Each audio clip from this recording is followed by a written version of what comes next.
Good morning, sir.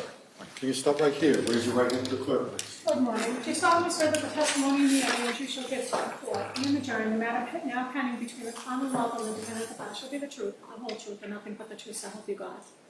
Thank you. You may have a seat, sir. All right, good morning, sir. I'm going to ask you to speak into that microphone. You can be seated if you'd like, if you're more comfortable. Okay?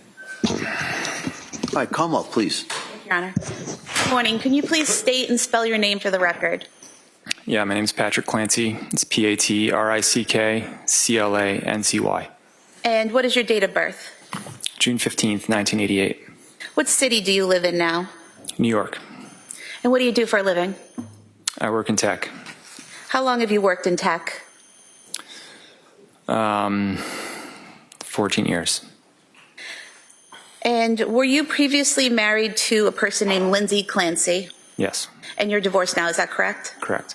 Do you see that person in the courtroom today? Yes. Could you point to them and describe something they're wearing? It's not necessary. She's wearing a pink shirt. Record will reflect the identification of the defendant. Thank you. Where did you meet the defendant? In South Boston. And when was that? I think it was May 2013. And how did you meet her? Through my cousin. And would it be accurate to state that your cousin had been college roommates of the defendant? Yes. And at some point in time, did you start dating? Yes. And around what time was that? July 2013. Did you eventually move in together? Yes. Do you remember when that was? September 2015. And where did you live? In Quincy. How long did you live in Quincy? 1 year. And where did you go after that? We bought a house in Weymouth. And how long did you live in Weymouth? 2 years. Did you eventually get married? Yes. And when was that? December 2016. And was that while you were living in Weymouth? Yes. Did you have your first child when you were living in Weymouth? Yes. And what was her name? Cora. And what was her date of birth? December 24th, 2017.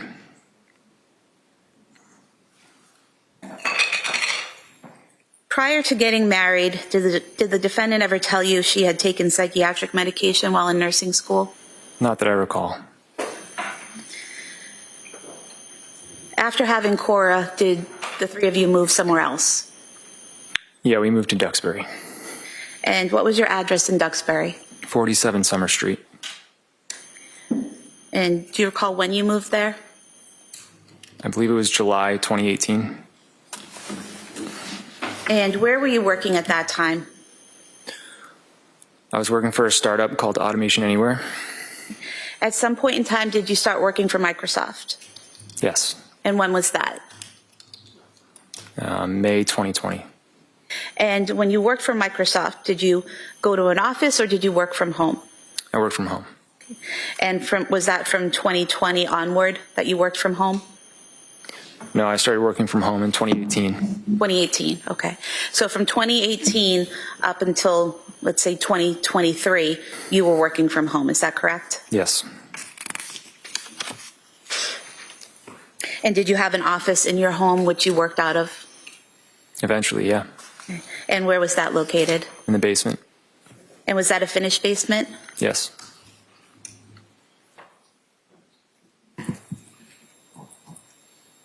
Going back to after Cora was born, do you recall the defendant having any physical issues after the birth? Yeah. And what were those? I think there was a lot of tearing, and she bled a lot. Did it take her a while to recover physically? I would say so, yeah. Did she have maternity leave at that time? Yes. Where was she working? Mass General Hospital. And what was she doing there? She's a labor and delivery nurse. At that point in time when she had Cora in 2017, how long had she been a nurse? 3 years, maybe. And do you recall how long her maternity leave was with Cora? That was the shortest of the three. I want to say it was 10 or 11 weeks. And did you have paternity leave at that time? Yeah, I had 2 weeks. 2 weeks, okay. When you went back after the 2 weeks, back to work in the home, were there any issues that you noticed the defendant having? Yeah, I'm sorry. I just want to correct an earlier statement. I was working for Pegasystems when Cora was born. Okay. And then eventually you worked for Microsoft? Yeah. Okay. And so after the 2 weeks of your paternity leave, the defendant was still on maternity leave, correct? Yes. Okay.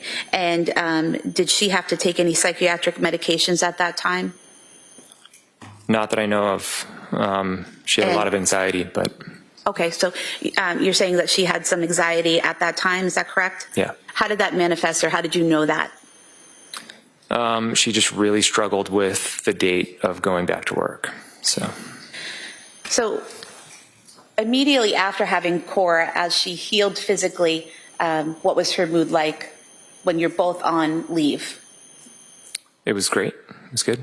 Good. Okay. I mean, relatively, yeah. And so did the anxiety start as it became closer in time to when she had to go back to work? Yes. How many shifts was she working at that time? Before Cora was born, she was working at least 40 hours, maybe more. After she went back to work, it was, I think, initially just one. One shift? Yeah. And was that a 12-hour shift? It was per diem, Per diem. and then she eventually did 2 shifts. Okay. I think it was 20 weeks. After 20 weeks, she moved to 2 shifts? I'm sorry, it was 20 hours a week. 20 hours a week, okay. And so from the time she worked her way back up to 20 hours a week at work until she had your next child, did it remain that 20 hours per week that she worked? Pretty much, yeah. Okay. And did you have any assistance in the home during that time after she went back to work? A nanny or a babysitter? Yeah, we had babysitters. We had a babysitter who came probably 12 hours a week. And did that typically happen after your wife had a shift, that the nanny or the babysitter would be there? Yeah, so she could sleep. Okay. Did the defendant work overnights? Yeah. And how long did you have that nanny or babysitter for? Several years. Do you remember her name? We called her Miss Jen Miss Jen? Do you remember her last name? Shanahan. And then you had a second child, is that correct? Yes, And what was their name? Dawson. And what was Dawson's date of birth? September 30th, 2019. And was Miss Jen still helping out in the home at that time? Yeah. And what was Dawson's delivery like? Pretty traumatic. How so? He was in I think a breech position. So he came out in I guess I don't know much about it, but not an ideal way, and it caused just significant bruising and tearing. So again, did the defendant with this second pregnancy have some pain and difficulty physically healing from the birth? Yeah, much more so than Cora. Okay. And was she on maternity leave at that time? Yes. How many weeks leave did she have at that time? I don't recall, but I think it was more than the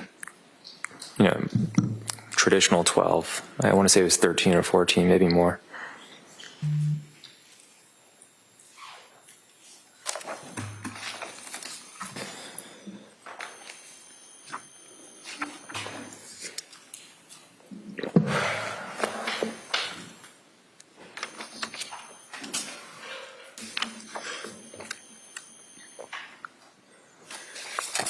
Page 13, if I may approach.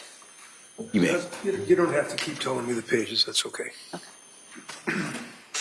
I could have you look at page 13 and just read to yourselves lines 6 through 10, and then just look up when you're finished.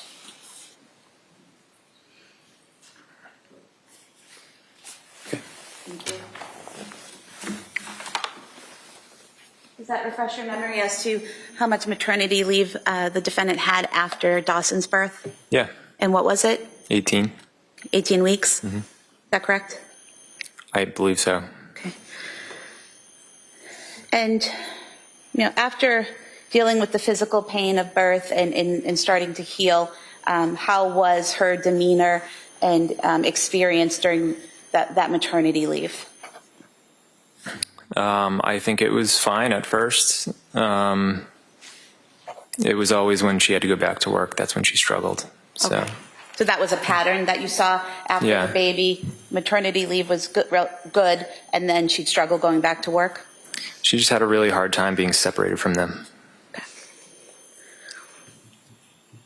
What was the plan for how many shifts she would work or how many hours she would work after Dawson was born? I believe it was the same thing. And in terms of Ms. Shanahan, the babysitter, you had mentioned before that she was there about 12 hours a week. Did that stay consistent after Dawson's birth, or was it more or less? Probably consistent.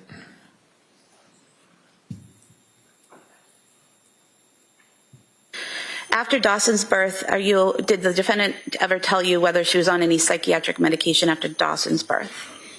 No. Did she seek treatment or tell you she sought treatment after Dawson's birth? Yeah, she got a therapist for a short period of time, but it didn't last very long. Did she tell you that at the time or later? At the time. Okay. And did she have any psychiatric hospitalizations or commitments at that time? No. What about after Cora's birth? Any psychiatric hospitalizations or treatments? No.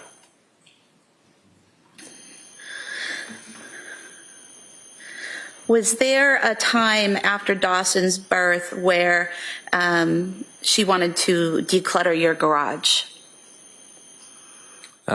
Maybe at some point. Okay. Yeah. And did you assist her with that? Yeah. And how was that done? We had a lot of stuff to throw away, and I think we sold some stuff on Facebook Marketplace. We just had a lot of stuff.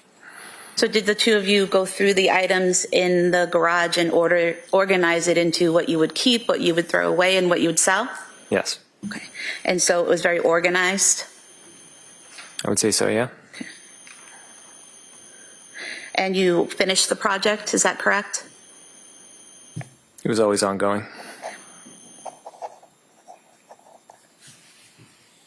Now, eventually you had your third child, correct? Yeah. And what was their name? Callan. And what was his date of birth? May 26th, 2022. Can you describe that delivery for us? It was great. From what I could tell, it was relatively quick. It was during the day. We were both smiling after, and I don't think there was as much physical trauma. Nothing compared to what happened with Cora or Dawson, is that correct? Correct. Did the defendant have maternity leave after Callan's birth?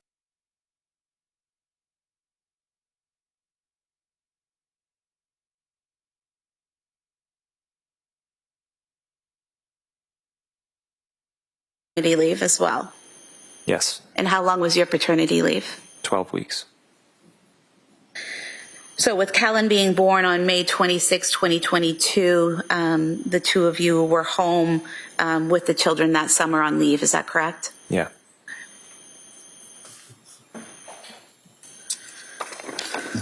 What was family life like during that time period, those summer months? It was great. We had a lot of time off.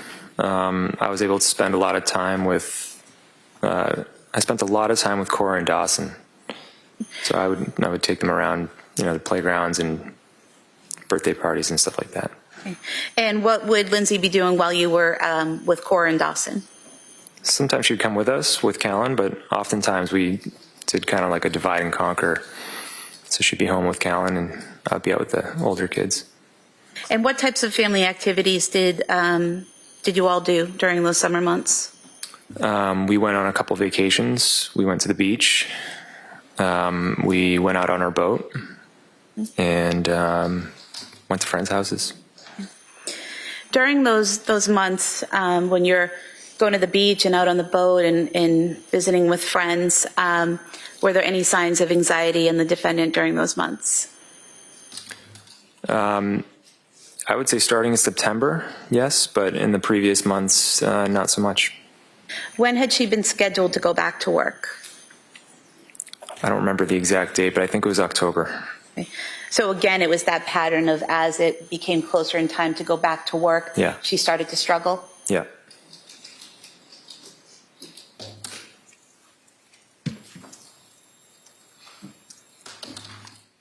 During the times when she would get anxious, when it was time to go back to work and she would start being anxious, did you ever have any difficulty understanding her when she spoke?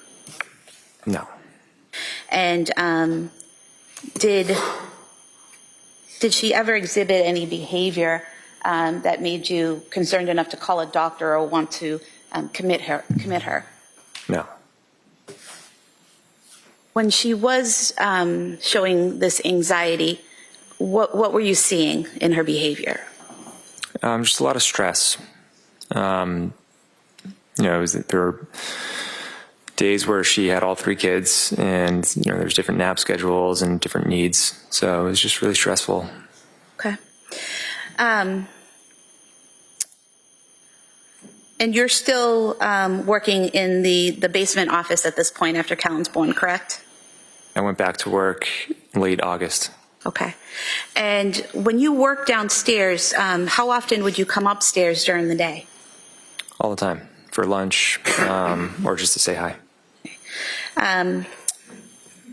Were there times when Lindsay would ask you to hold the baby in the office while she was doing something? So, yeah. Okay. And were there times when you would watch one or more of the children while she took another to a doctor's appointment or to an errand or something like that? Yeah, if it worked out with the schedule, yeah. Okay.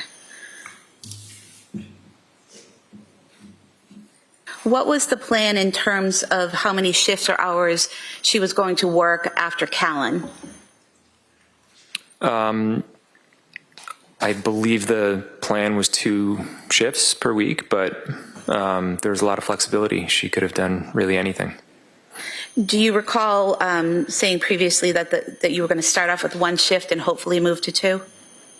I could imagine, yeah. Okay. And you said there were some options, correct? What were those options if that didn't work out? Well, I always put money aside in basically our own maternity account, just so that if she needed more flexibility, we planned for that. So if she needed more time off, more than what her work would provide for her, you were financially secure enough to afford that at that Yes. time?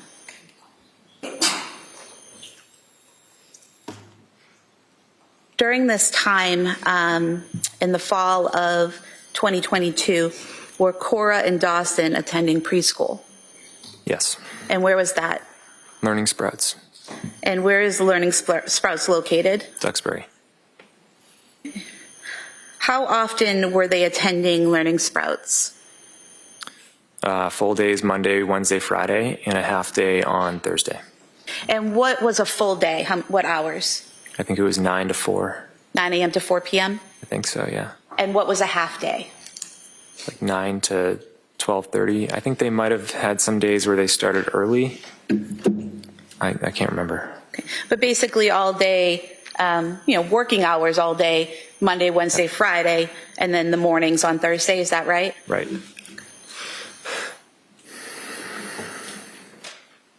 And who would do drop-offs for school? We both would. And what about pickups? Both of us. Together or take turns?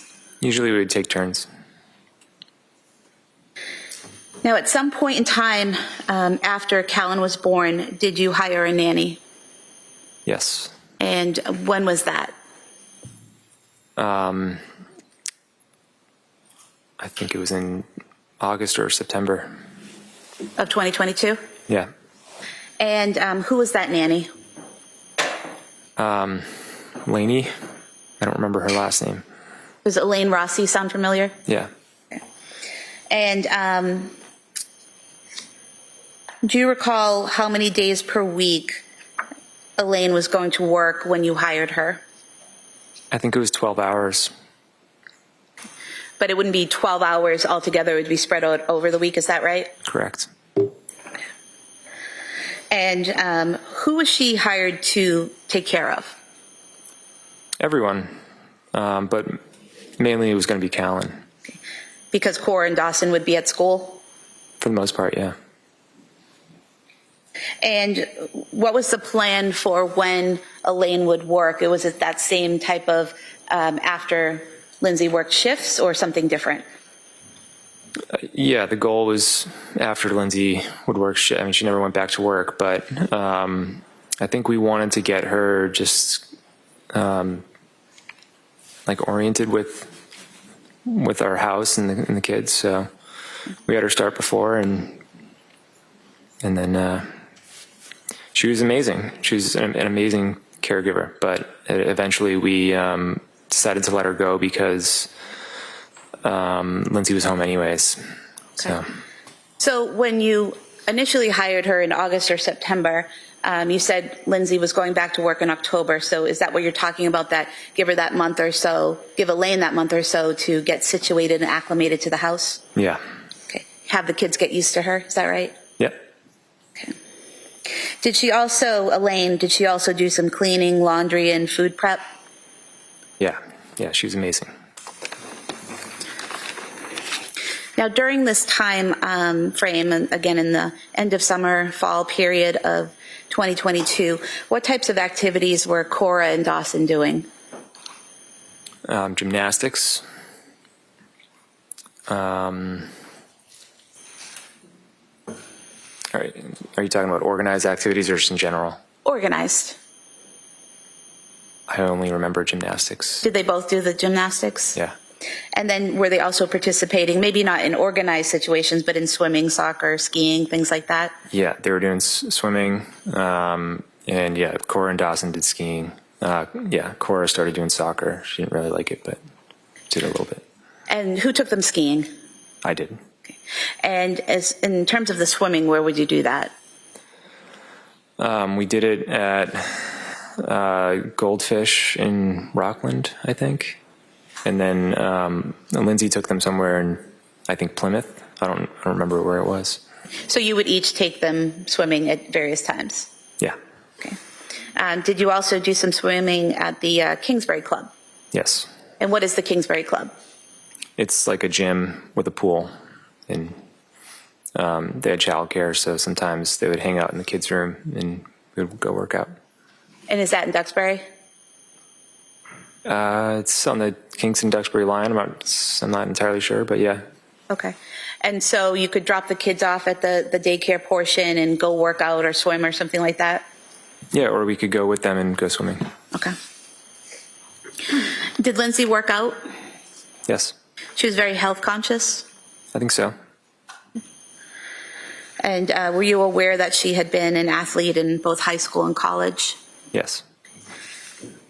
Do you recall what she did? Competitive cheerleading.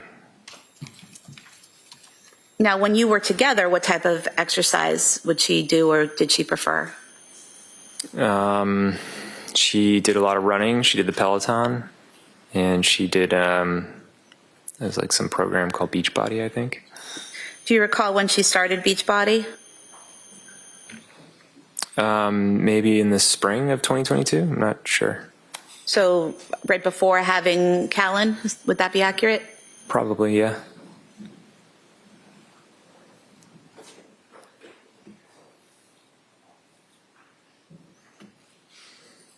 When you returned to work, and you said that was in August, correct? Yes. What was the defendant's demeanor when you returned to work? Increased anxiety and definitely, stressed out. Do you recall describing her as slightly stressed but in good spirits? Yeah. And when she was stressed out, when she was showing some anxiety, how did that manifest?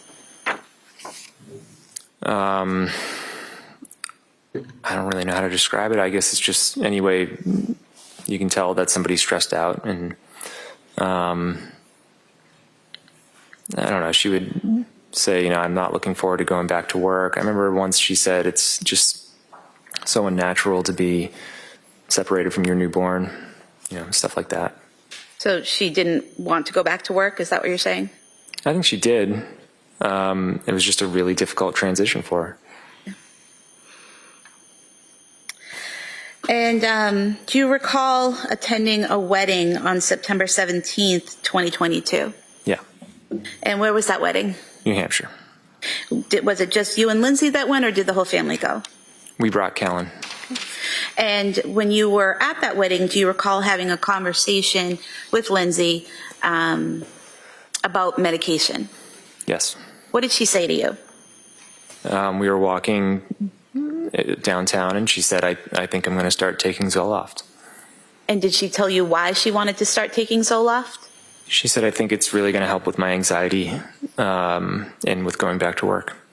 And did she tell you how she was going to go about getting Zoloft? Yeah, I asked her, how are you going to get Zoloft? It's a prescription. And she said, usually just ask the doctor and they'll give it to you. And did she tell you that she was going to see a psychiatrist? Yeah, I believe so. And when she did that, did she tell you who she was going to see?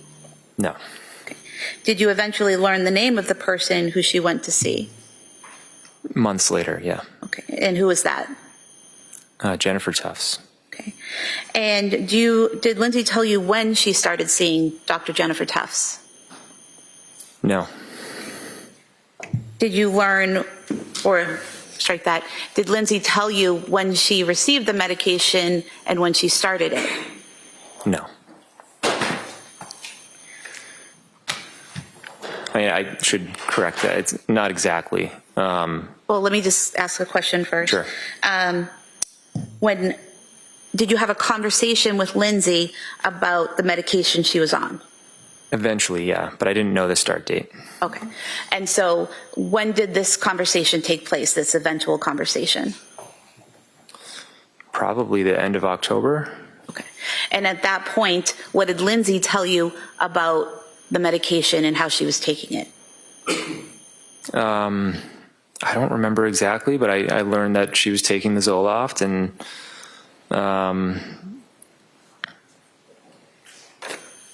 I don't remember really too much about it after that. She was just taking it, and we were seeing how it went.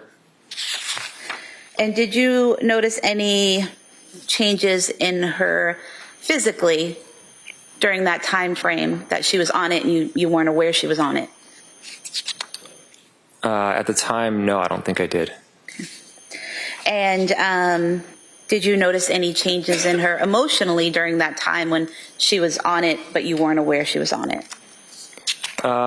Yeah, she wasn't really improving. She just kind of seemed to be gradually becoming more in like a depressed state. And how was that manifesting? What were you noticing? It was just small things. I was planning a trip with Cora to San Francisco, and she was nervous about us going. And I remember we went to a Halloween event, and just leading up to it, I remember it just kind of seemed like she didn't want to go for some reason. Okay.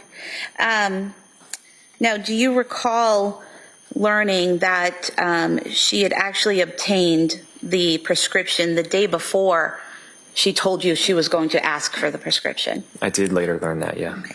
So she's telling you at the wedding that she is going to ask to take this medication and going to see a psychiatrist to get on that medication, but she actually already had the prescription. Is that correct? Correct. I don't think she started taking it yet, but she already had it. Okay.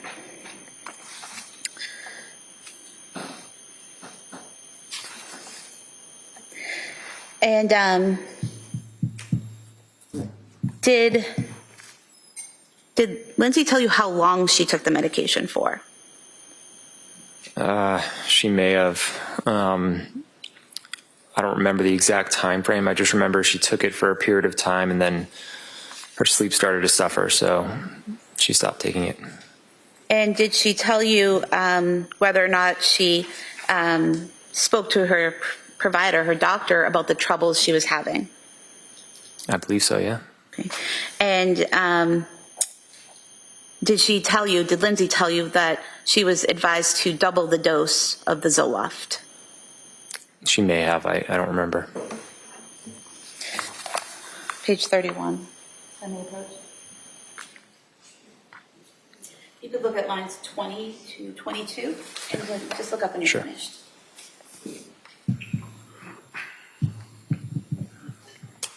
Okay, yeah, apparently she did. Did that refresh your memory? Yeah. And so did Lindsay tell you that she was supposed to double the dose? I guess she did, yeah.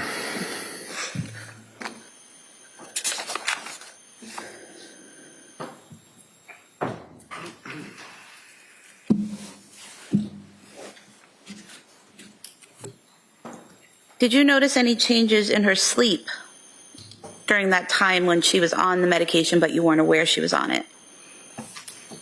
Eventually, yeah. When was that?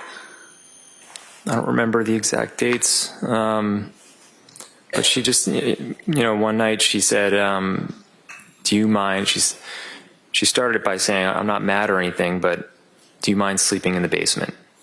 And letting me just sleep in our room with Callan. And then you can take the monitors down in the basement, and if Cora and Dawson get up, you can get up with them. She said, I've just been having a lot of trouble sleeping, and I'm hoping that, like, if there's less in and out, then there'll be less disruption.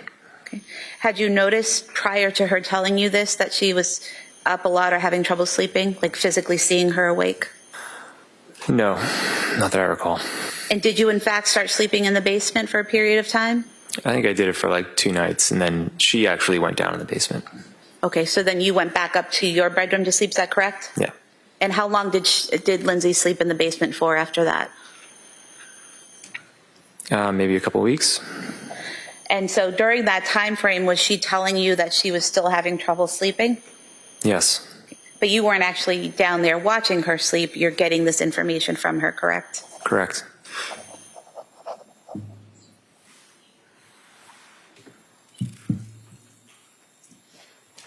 Were you aware that out of the Zoloft prescription she was given, she only took 7 pills? No.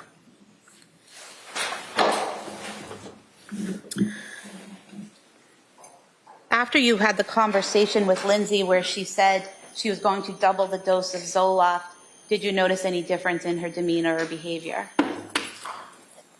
I would say yes. I don't know if I connected it with the doubling of her Zoloft, but over that period of time, she just kept getting worse and worse. And what period of time was that? What month are we in? Mid-October to the end of December. Okay. So she got the prescription in September, started taking it in October, took 7 pills, but was having difficulty in December. Is that what you're saying? Yes. From this medication? Yep. Well, I don't know which medication it was from, but yeah. Okay. At some point in time, did Lindsay switch providers? Yes. And why did she do that? Because whatever she was doing with Jennifer Tufts, it wasn't working. She was only getting worse. And she thought that it would be better if she worked with, I guess, more of like a perinatal psychiatrist. And did she get a referral or a recommendation of where to go? I think so, yeah. Do you know who gave her that recommendation? It might have been my mother. And your mother's a nurse at South Shore Hospital, correct? Yeah. Does she also do labor and delivery work? Yes. Okay. And so do you know which provider or which office she recommended? Yeah, her name is Julie Paul. And was she at the South Shore Perinatal Clinic? Something like that, yeah. Okay. And do you know when that was? I don't know the dates on that.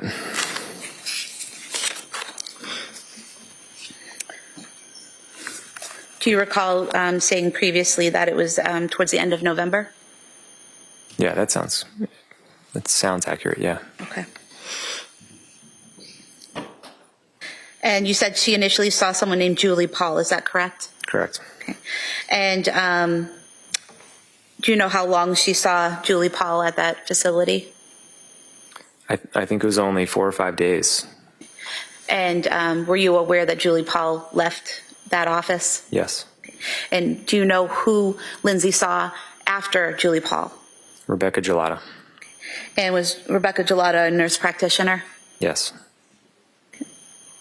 Were you aware that she also saw a licensed social worker therapist named Letitia Dukes while she was at the South Shore Perinatal Clinic? I don't recall Letitia Dukes, but it's possible. So Lindsay never told you that she had therapy sessions with a person named Letitia Dukes during that time frame? I don't remember any therapy sessions now. Okay. After switching to Julie Paul and then Rebecca Gelata, did Lindsay start coming home with different prescription bottles? Yes. Okay. And were some of these medications that she came home with, were some of them during the time she was with Dr. Tufts? I think some of them were, yeah. And some of them were while she was with Julie Paul, is that correct? Correct. And then some while she was with nurse practitioner Gelata, is that correct? Yes. Okay. And would it be accurate to state that you provided the district attorney's office with a printout from CVS Pharmacy of all the prescriptions that were filled for Lindsay from September through January, September 2022 through January of 2023? Yes. Any objection? No, of course not. I'd ask for it to be admitted. Sure, yeah. In members of the jury, one of the things I forgot to tell you is anything that's entered as an exhibit, you'll have with you in the deliberating room when you're deliberating. So you'll have a chance to go over that as well. So you'll have anything that's marked as an exhibit. Okay? Thank you. Now, while she was taking these medications, the various pills, were you always with her, watching and monitoring exactly what she took? Not always, no. Sometimes you'd see it, sometimes you wouldn't? Yeah. Directing your attention to February 6th, 2023, did you go to the district attorney's office and, or have your attorney go there and provide a bag of prescription medication that had belonged to Lindsay? Yeah. I think the police took a bag of prescription medications that night, the night my kids passed away. Mm-hmm. And then there was a bag that I had in my truck that I was supposed to, nurse practitioner Gelata said you can bring them to like a police station, they get rid of them for you. But I never got around to it. And where had you stored those in your truck? In the center console. It's like underneath the center console that opens. You have one of those center consoles that open up, but then there's another larger compartment below it? Yeah. So was it your plan to bring these to a location where they could be properly disposed? Yeah, I didn't want to just throw them in the trash, so. And these were all medications that had been prescribed in the past to Lindsay, but she was no longer taking, correct? Right.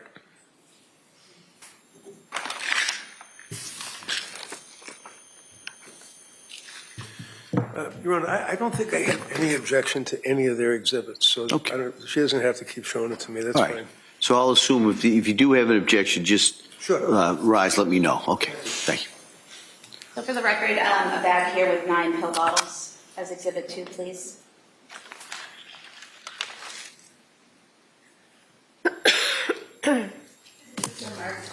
Thank you.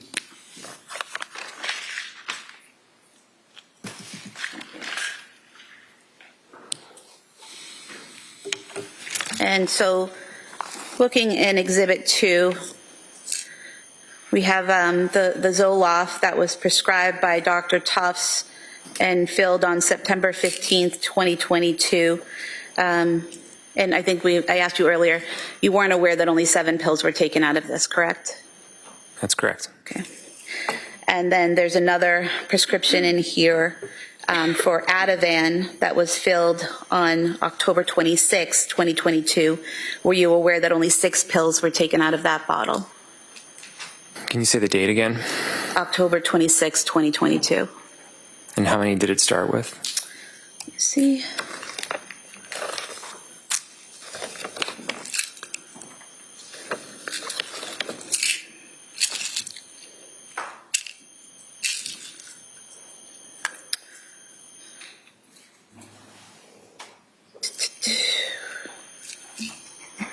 Um, 30 pills.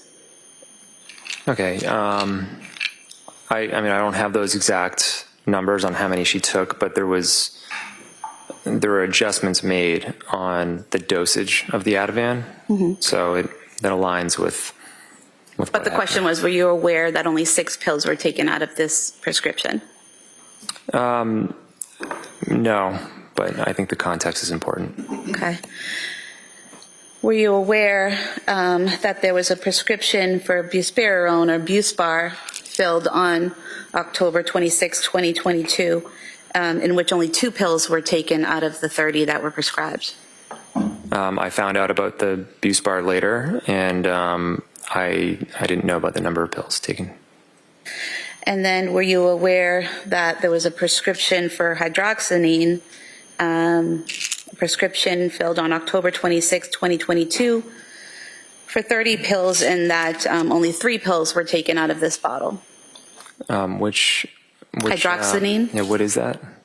I believe it's in some type of, similar to an antihistamine, like Benadryl or something like that. Oh, okay. I don't really recall much about that drug. Okay. And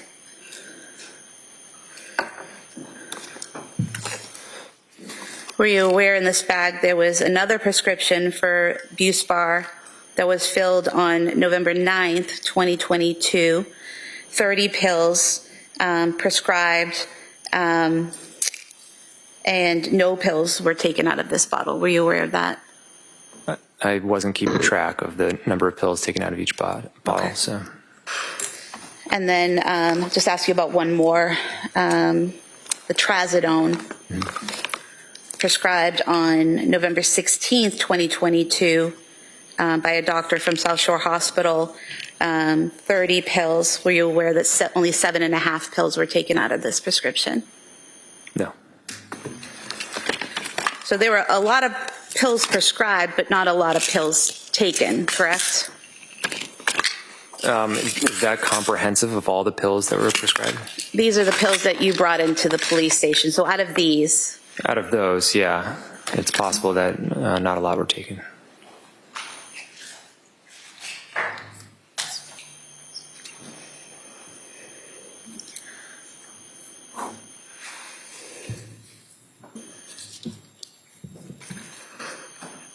do you recall what was the most amount of pills prescribed?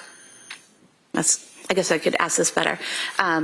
What was the maximum number of medications she was on at any one time?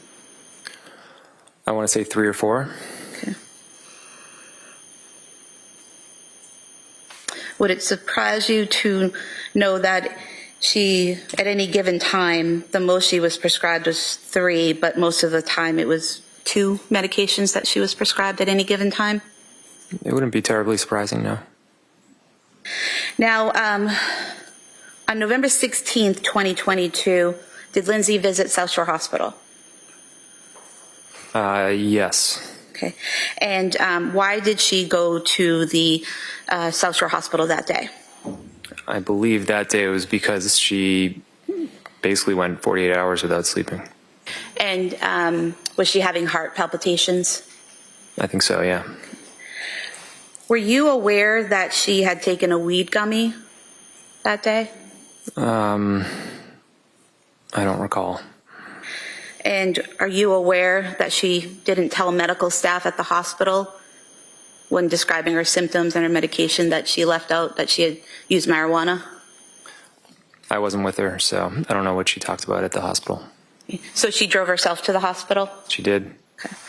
And she drove herself home from the hospital then? Is that Yeah. correct? Now, during this time frame between September and November of 2022, are you still participating in activities as a family? Between November and December? Between September and November? Yeah. Okay. And what types of things were you doing? We celebrated Halloween. I don't really remember what else, but I think we were doing things regularly. Do you recall going to an event with food trucks?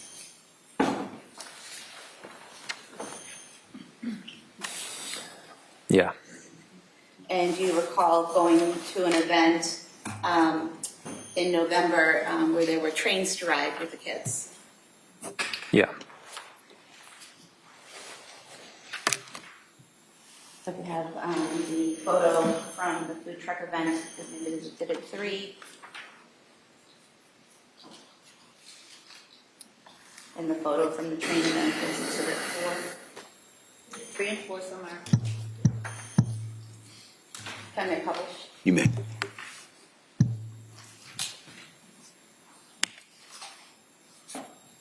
So Exhibit 3 is this Lindsay, Cora, and Callan at that event. Yeah. And Exhibit 4, this Lindsay with all 3 kids at that event in November. Yeah.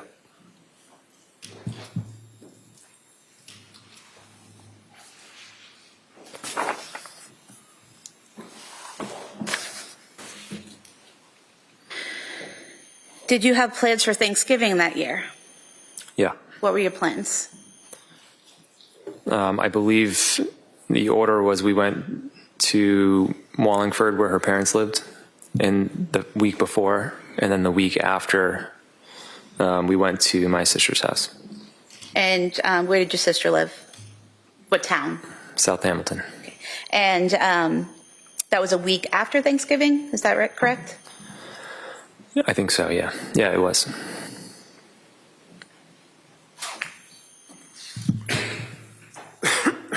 And is this a photo from Thanksgiving at your sister's house? Yes. I could have this photo marked as Exhibit 5, I believe. All right, that may be marked. 5.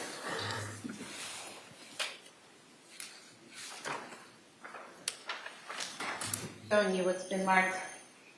Exhibit 5. Is this Lindsay here on the left? Yes. And are those your sisters in the photo with her? That's one of my sisters and my sister-in-law. Okay. And have they coordinated outfits for the day? The shirts? Yeah, I think my sister did. What was Lindsay's demeanor that day? She was in rough shape. Rough shape? Yeah. How so? She wasn't talking much. She had low energy. She was really depressed. I just remember when she showed up, my sister-in-law gave her a big hug. And she was able to get through dinner, eat dinner with everyone? Yeah. Okay. She interacted with people, is that correct? I would say very little, but to some degree, sure. And she took care of the kids with you while she was there? We both took care of the kids together.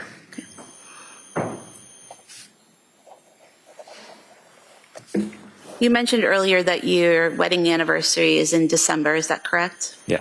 Okay. Do you recall going out for your anniversary on December 3rd, 2022, going into Boston? No, we didn't go out. You don't recall arranging for a massage for Lindsay and then going to the Omni Parker house and going out to dinner that night? No, December 3rd, 2022, we stayed home. You stayed home, okay.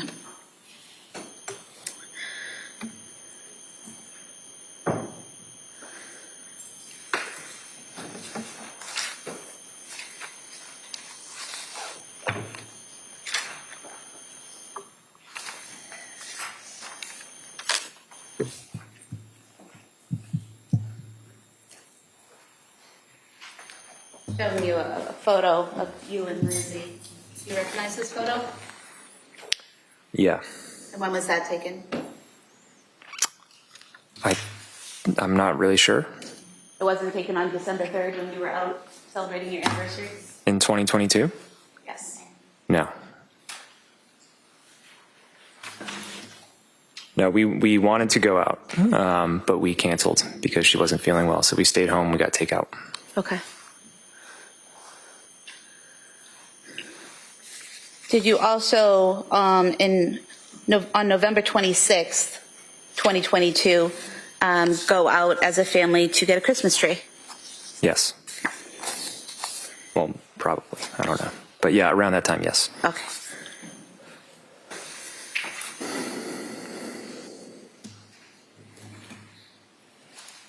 Showing you two photos. Are these from that day when you got the Christmas tree? Yeah, that looks accurate.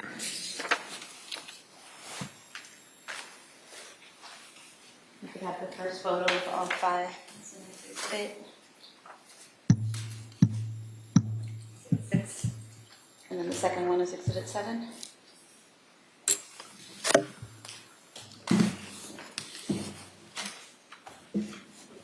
Exhibit 7.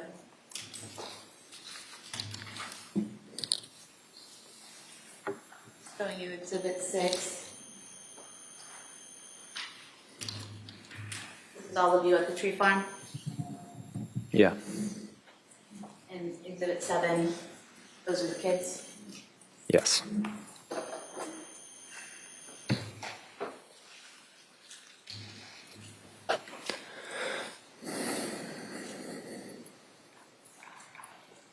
Around December 6, 2022, did Lindsay tell you she was starting a new medication? I don't remember specifically. Is it that you don't remember the date or you don't remember her starting a new medication? I'm not sure. Do you remember Lindsay telling you at some point she was starting the medication Seroquel? Yes. Do you remember around what time frame that was? I thought it was before December 6th. Okay. And do you recall how she was physically after starting the Seroquel? Awful. How so? That was really where her big spiral started. She started to lose a lot of weight, and she became very depressed, and she was having a really hard time. And did she describe to you some thoughts or feelings that she was having at that time? Yeah, she started to say she was suicidal. And was that in December of 2022? I think so, yeah. And when she told you she was suicidal, did you ask her if she had a plan on how to kill herself? Yes. And what was her response? She said no. And did she ever mention a specific way or plan she had to kill herself to you? No. And at some point in time, did she tell you that this was the first time she had had suicidal thoughts? I don't know if she mentioned it was the first time or not. I just remember her saying she had them. Had you ever heard her say that to you before, that she was having suicidal thoughts? No. Did you own at that time a Surface Pro, a type of tablet that works as a laptop? Yeah. And who had access to that laptop? We both did. Okay. You and Lindsay? Yeah. And going back to August 22nd, 2022, did you click on a link on that Surface Pro that was titled Methods of Suicide? Not that I recall. Okay. And August 22nd, 2022, that was before Lindsay had been on any medications, as far as you know, correct? Correct.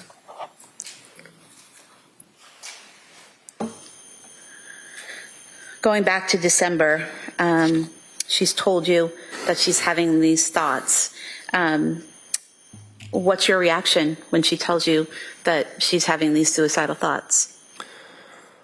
I just wanted to support her. I asked those questions back to her, and her mother was coming up pretty regularly anyways, so we let them know, and we just tried to be supportive. Did she also tell you at that time, at the beginning of December, that she was having some other intrusive thoughts? Yeah. Is that how she described them or how you described them, intrusive thoughts? I would say both. Okay. And when she told you that she was having intrusive thoughts, did you ask her what they were? Yeah. And what was her response? She described thoughts of hurting the kids or them having some sort of ailment. So like she was very worried that Cora had, whenever she had a stomach ache, she became overly worried that she was, had like a liver problem or something much more dramatic than it was. Okay. But going back to that first part, she said she had thoughts of harming the kids. Is that correct? Yeah. And did she tell you whether or not she had specific thoughts of how she would harm the kids? No. And she didn't describe that as hearing this external voice telling her to harm the kids, correct? Correct. She told you she was having intrusive thoughts herself of harming the children, correct? Correct. And did you ask her how she was going to harm the kids? I didn't ask it in that way. It was the same thing. I said, do you have a plan, and is it disturbing to you? And she said no, and then she said yes. And let me go back for a minute there. You said, do you have a plan? And she said no. What was the second question? Second part of the question? Do you find it disturbing? Okay. And she said yes. And she described it as, really the way she was describing it as something that might happen to the kids. So it was more something might happen than she might do something. Is that correct? Yeah. And did she tell you how long she had those thoughts for? She didn't give a duration. And how many times did she tell you this, that she had thoughts of harming the kids? A couple times. And was that a couple times over the course of a night or two in December? Yeah. Okay. And as a result of her telling you this, that she had thoughts of harming the kids, what did you do? Her parents came up, and I think I asked her at some point, do you feel like you need to be kept away from them? And she said no. And then, it was very confusing because a minute later she was making them lunch or playing with them or, getting them ready for bed or whatever it was. So it was confusing in that she wasn't physically harming them at the time, but was had these thoughts. Is that what you're saying? Right. I never saw Lindsay harm the kids. And did you also, as a result of these statements, suggest an appointment with nurse practitioner Gelada? It wasn't as a result of these statements. That appointment was set up because we were at her parents' house in Wallingford for Thanksgiving, and she just described how she was feeling on the medication, and she felt that she was addicted to them. Was that the benzodiazepines that she thought she was addicted to? Primarily, and then she was taking Seroquel at the same time, and she might have been taking Trazodone or Remeron, I'm not sure. Okay. Do you recall testifying previously that I called her parents to come up to stay with us, and I told her that I asked her who her doctor was because I was very concerned at this point. She was prescribed 10 different medications in just over 2 months, so it didn't make sense to me. And then you said, so after her parents came up, she said, I have a remote meeting with Rebecca Gelada, and you said, no, it has to be in person. Yeah, I felt like it had to be in person because I just felt like there was a disconnect. I felt like we could figure it out, whatever was going on. Mm-hmm. So it seemed like most of her telehealth appointments were pretty quick, and there just wasn't like a lot of attention. Were you present for these telehealth visits? Only a few of them, okay. And they were after that meeting with Gelada. Okay. And that appointment in person with Gelada was December 6, 2022. Is that correct? That sounds correct. So the thought of harming the kids was after Thanksgiving, but before December 6th. Is that correct? That sounds correct. Were you concerned for the kids' safety at that time? No, I wasn't. And why not? Because she wasn't showing any intention of harming the kids. And she told you she didn't have a plan. Is that correct? Correct.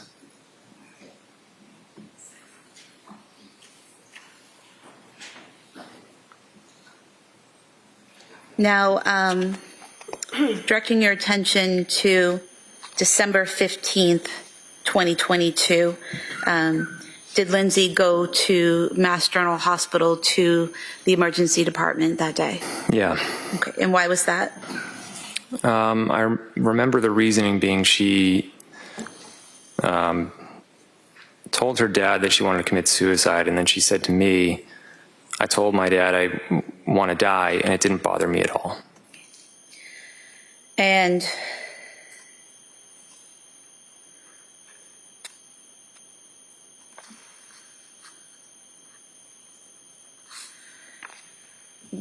as a result of those statements, you brought her, or did she bring herself to Mass General? I think I brought her that time. And at Mass General, she saw medical staff, correct? Yeah. Okay. And did they recommend to her some type of admission to McLean Hospital? I remember there was one doctor who was in favor of that, and there were two others who were more in favor of a day program. Okay. And did they give you information about a specific day program? Yeah, it was women and infants in Providence. And at that time, when Lindsay was saying that she was suicidal, was she asked if she had a plan? By the doctors? Or by you? I was always checking in with her, and she never told me that she had a plan. I'm not sure what the doctors asked her. Okay. And after being at Mass General on December 15th, did she go to Women and Infants Hospital in Rhode Island to attempt to get into their postpartum program? She was already in. She went in as scheduled. Okay. And but she didn't remain in, correct? She was just there for a day? Correct. Okay. And did she go by herself? Did you go with her? I dropped her off, and then I took Dawson skiing. Okay. And at some point in time, did Lindsay reach out to you to say she wasn't staying at the program and to come pick her up? She actually said that the providers at that program suggested to her that she call me and have her come get picked up, and then that I should go in and meet with the providers. Okay. And then after you picked her up, she was no longer in the program at that point, correct? At Rhode Island Women and Children's, right? Well, we discussed it with the doctors, and their recommendation was that the program wasn't right for her. Right. And so you guys returned home, is that correct? Yes. Okay. And during this time frame in December, Lindsay's still working out at the Kingsbury Club, correct? That might be true. I don't recall exactly, but yeah. Okay.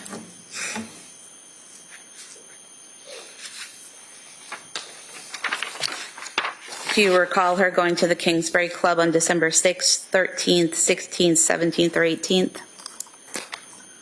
I mean, I believe that can be true. Yeah, I don't recall those exact dates, but yeah.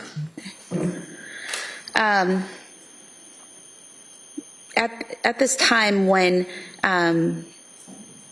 she's saying that she's feeling suicidal, she's telling you she doesn't have a plan, correct? Mm-hmm. She's no longer saying she has any thoughts of harming the children, correct?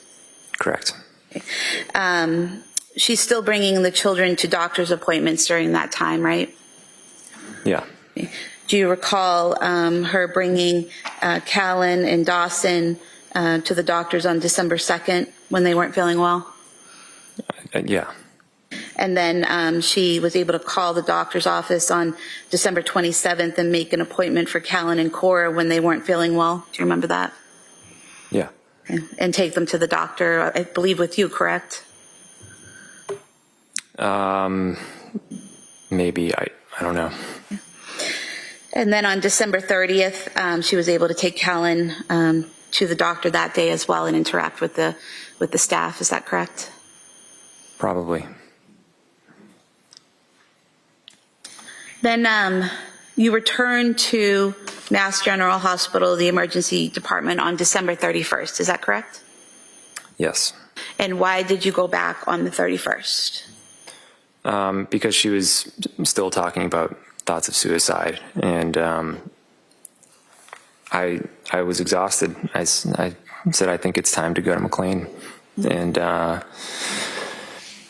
we didn't have a diagnosis, so we just didn't really know what was wrong. And I think for me, I was hoping that McLean could really evaluate her and try to figure out the best path forward. Okay, so the path to getting to McLean was to go to the emergency department at Mass General and be referred to McLean. Is that correct? Yes.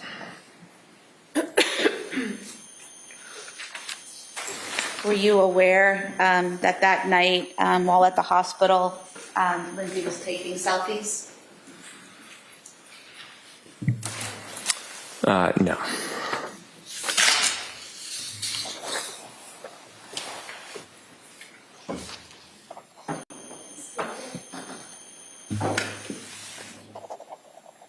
Too soon at these two photos, those things. Right, that may be admitted, or they may be admitted.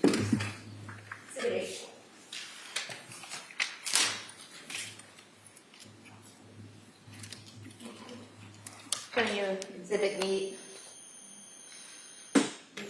taking a selfie at the hospital, is that correct? Are you asking me? Yes. Yeah, I can see that. Yeah. And then the second page is just her legs in the doorway, is that correct? Yep.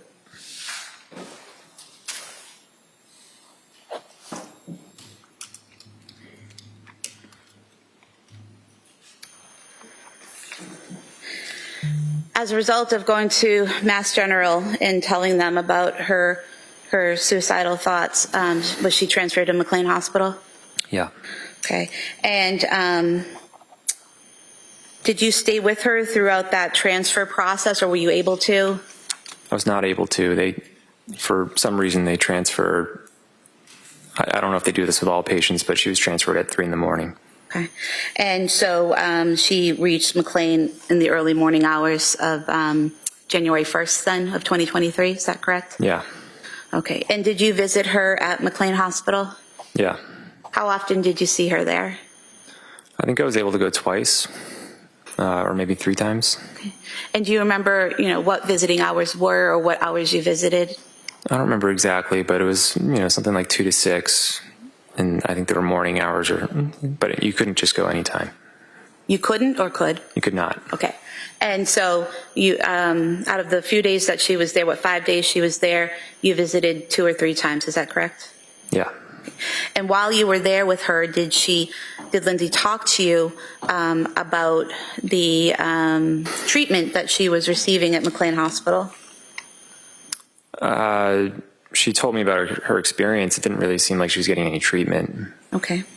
Did she tell you that she wasn't really getting any treatment or wasn't getting as much care or treatment as she wanted? Well, I think by the 3rd day, I said, what have the doctors said? And she said, I haven't met with the doctor. The challenge was she arrived on a Saturday, and then I think Monday was an observed holiday, so she didn't see a doctor until Tuesday. So until then, she was coloring and playing with clay and going for walks. Were you aware that she was seen by a resident, a doctor, the first 2 days she was there, and then an attending on the 3rd day that she was there? No. Were you aware that she was seen by a licensed social worker, group therapist, and other mental health workers every day while she was there? Yeah, I didn't get any updates. Okay. Were you aware that she was offered one-on-one therapy by unit staff every day that she was there? No. Did you know that she participated in group therapy on January 1st for 45 minutes, a session about illness and symptom management? I was aware of some group activities. I didn't know the details of it. And were you aware that she participated in 2 group therapy sessions, one for 45 minutes and one for 50 minutes, one on self-compassion and one on illness and symptom management on January 3rd? I wasn't aware of the subject of any of the meetings now. Were you aware that she declined further group therapy and treatment in the afternoon of January 3rd? No. Were you aware that on January 4th she participated in a group for 40 minutes called medication management? No. Were you aware that she participated in a group on January 5th on expressive therapy for 45 minutes? No. And were you aware that she declined further treatment 2 times on January 5th, one to attend group therapy and one to attend a session on cognitive behavioral processes? No. Were you aware that Lindsay asked the doctors to be discharged on the 6th, Friday the 6th, because she wanted to go to Cora's birthday party on the 7th? Not that I recall. Were you aware, or did Lindsay tell you that she then asked the doctors to discharge her on January 5th because she wanted to go home and get ready for the party? I wasn't aware of Lindsay asking the doctors to be discharged. Okay. Were there any insurance issues in terms of insurance refusing to pay for her stay at McLean Hospital? We didn't really get to that point.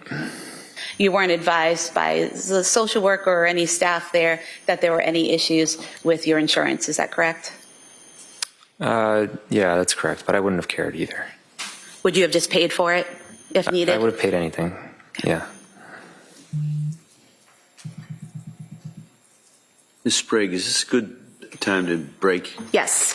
All right, so members of the jury, we're going to break for the afternoon recess, and we'll see you back here about 2 o'clock, okay? Sir, before the break, we were talking about Lindsay's stay at McLean Hospital, correct? Correct. Were you aware that she was discharged on January 5th, 2023? Yes. And did you, in fact, bring her home for, that day? I picked her up, yeah. Were you aware that she had a follow-up appointment with Dr. Jennifer Tufts the following day? Yes.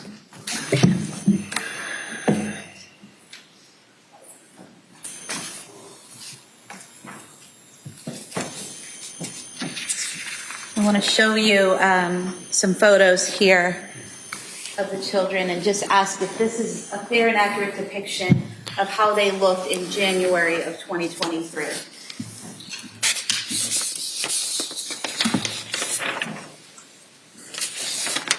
Yes. Thank you.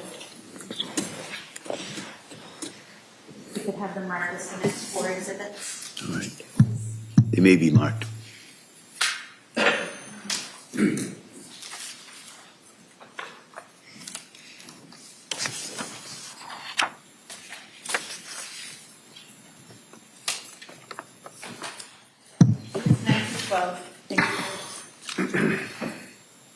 Sir, showing you Exhibit 9.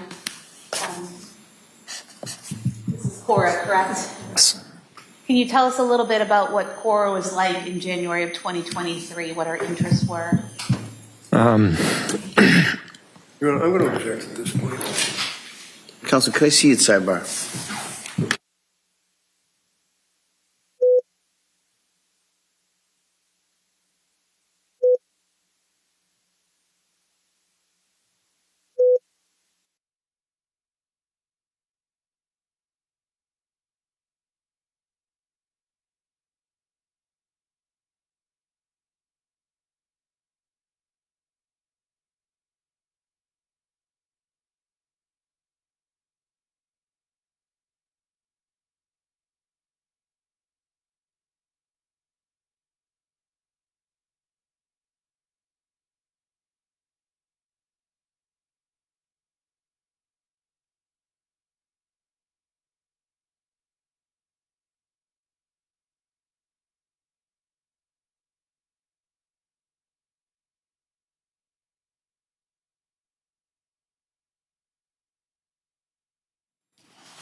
So, sir, if you could just tell us a little bit about Cora's interests at that time. Cora was into princesses. And she had a lot of friends. And she just liked taking care of people. And showing you Exhibit 10, Dawson, correct? Yes. What kind of things was Dawson interested in 2023? He was into firefighters and trucks. And he liked Paw Patrol. Exhibit 11, Alan.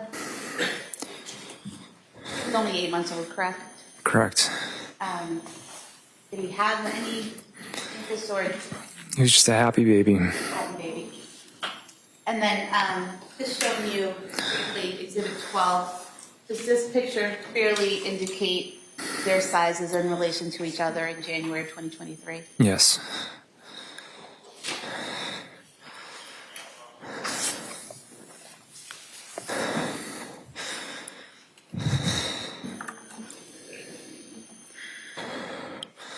After Lindsay was released from McLean Hospital, was there a birthday party for Cora on January 7th, 2023? Yes. And who had organized that birthday party? I think we both did. Okay. And where was it? It was at Nova in Plymouth. And was Lindsay present for the party? Yes. And do you recall who got all the supplies and everything for the party? I think Lindsay did. We could play a video. I'm going to ask you to look at a video and just tell me if you recognize this as a video from the party.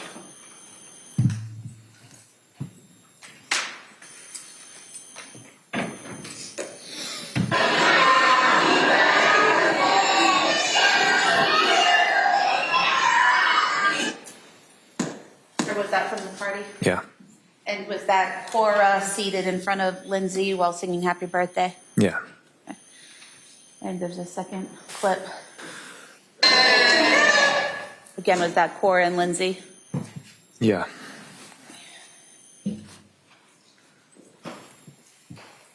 Hope to have the birthday videos as the next exhibit. That may be admitted. 13 so far.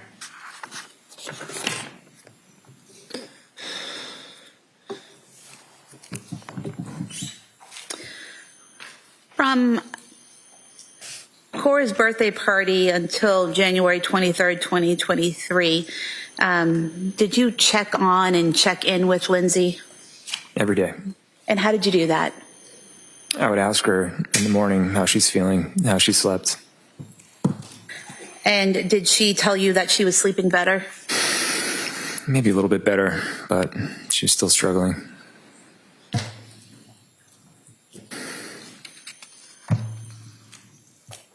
And did you ask her during that time if she had suicidal thoughts? Yeah. And what was her response? She told me no. She told you what? She said no. No. Did she ever tell you during that time period that she was having thoughts of harming the children? No.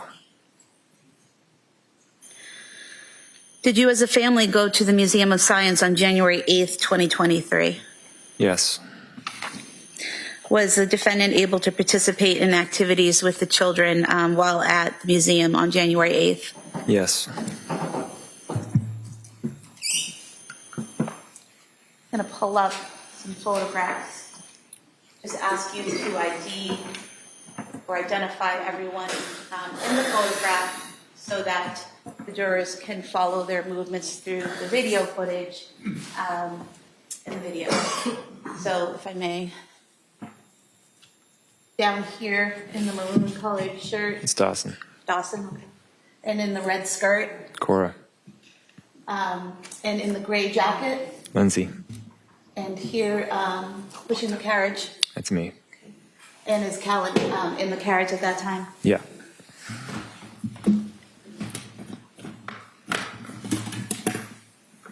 And permission to play the video, Your Could I Honor? see you again, sidebar?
as the exhibit. Timeline. Did we, you could submit a copy of that later? No, there's the full video that was provided by the Right. Museum of Science, and then there's a timeline that was created following the family through the museum. And we could get snippets from this video. Okay, that's fine. So for identification, Museum of Science video. Exhibit C, so marked.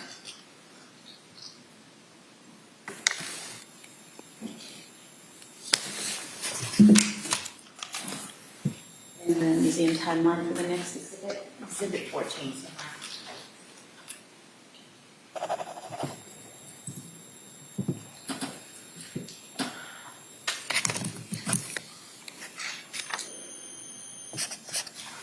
Sir, after going to the Museum of Science, well, let me go back to that for a moment.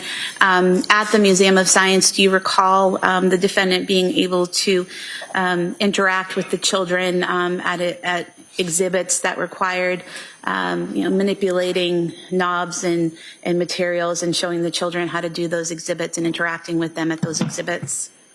Yeah, Lindsay was always able to interact with our kids, even including at the Museum of Science. Okay. And then after your trip to the Museum of Science, do you remember going to the Charlie Horse restaurant with the kids and Lindsay? Yes. And how soon after the Museum of Science was that? Do you recall? I don't recall the exact dates. Okay. And what type of place is the Charlie Horse restaurant? It's like a family restaurant with games. And how was the defendant's demeanor at the restaurant? It was good. I was hopeful Why were you hopeful? because she seemed much better. And then on January 14th, 2023, were you able to go to brunch with your friends while the defendant was home with the children? Yeah. And about how long were you gone? About 2 hours. Were there any issues or problems that you were aware of while you were gone? No. She encouraged me to go. She said, "You've just been inside a lot. You should go out." And it was fine. And while you were there at brunch, she send you photos of the kids and text messages? I think so, yeah.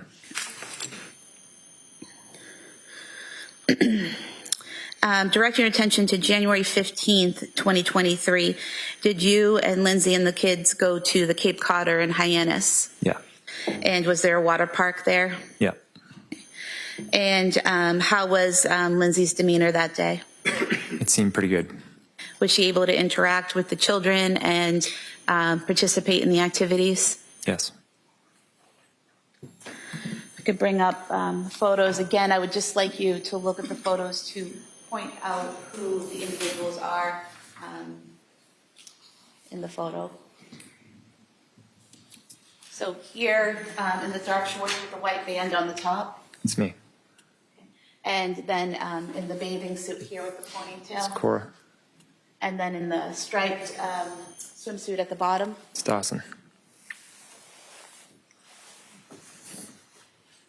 And then here in the black bathing suit without shoulder straps. Lindsay. Lindsay. And is that was Cora with her? Yes. And in this third photo, is that Lindsay with Callan in her arms? Yeah.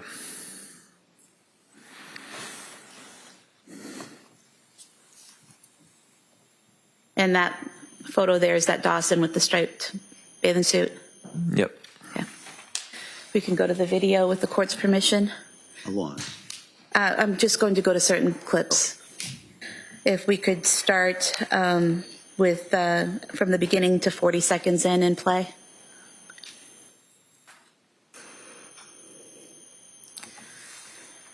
Sir, if you could tell us who, well, can you confirm that that's you and the children and Lindsay arriving now?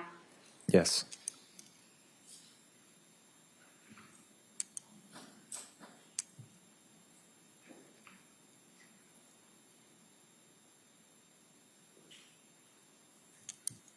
Would that be Cora in the purple jacket with the pink boots? Yes.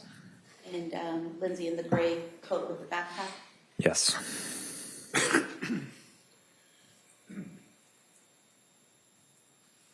And then if we could go to 139.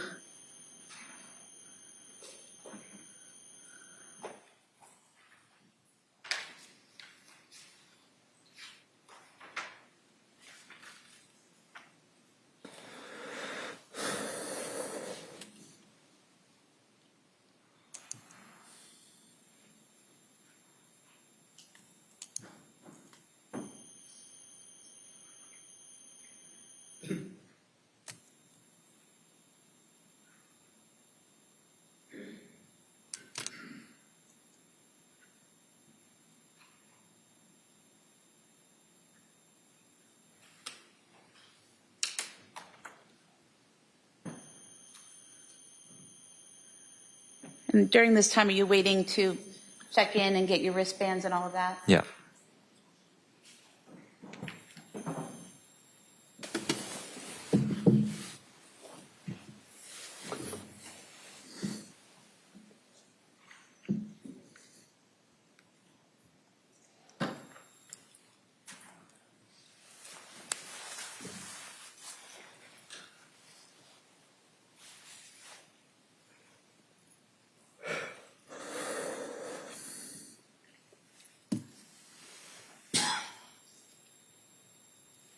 We could go to 647.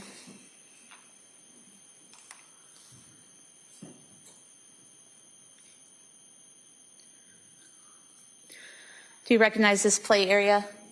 Yes. And did you and Lindsay and the children go over to this hardship area? Yep. Showing you here, is that Cora that just went down the slide? Yeah.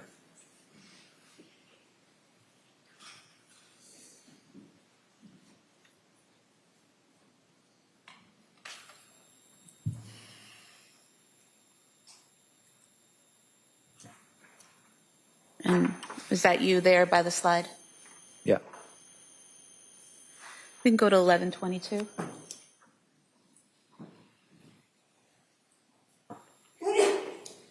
Let's see.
We could go to 1406.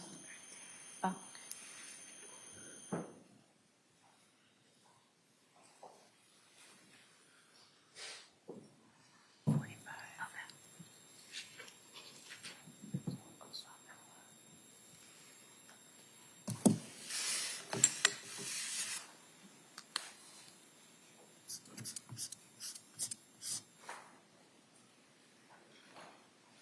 $16.25.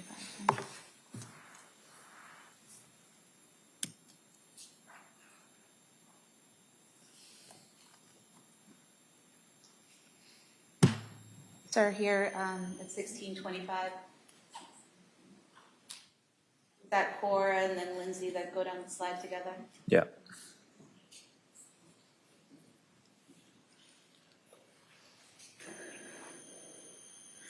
We can go to 1745.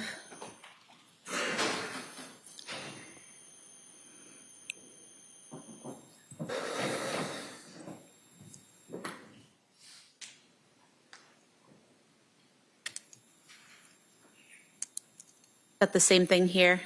Yeah. So she's able to interact with CORE and the others, participate in the activities. Yeah. If we could go to 4753, please.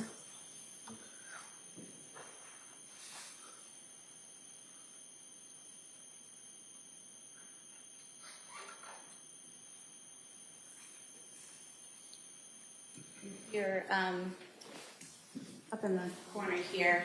Yeah. Is this you and Dawson and CORE entering the pool area? Yeah. Lindsay was with Callan at that time, correct? Yes. So you were comfortable with her being off in a separate area with Callan while you were with CORE and Dawson that day? Yeah. Okay. That's all, thank you. I move to submit the cod photos and timeline. Again, let me just see over here just briefly, just so I have that straight.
You're watching the trial of Lindsay Clancy, the Duxbury mother accused of killing her 3 children. The trial's taking a short break, and we'll be right back.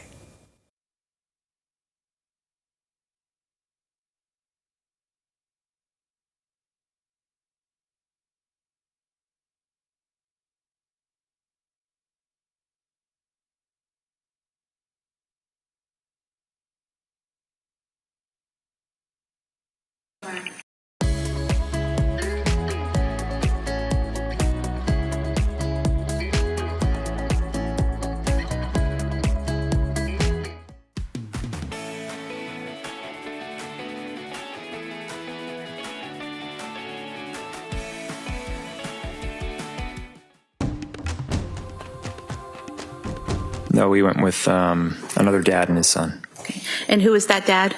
Adam Schwabach. Okay. And was Lindsay home with Callan and Dawson that day when you went skiing with Cora? Yeah.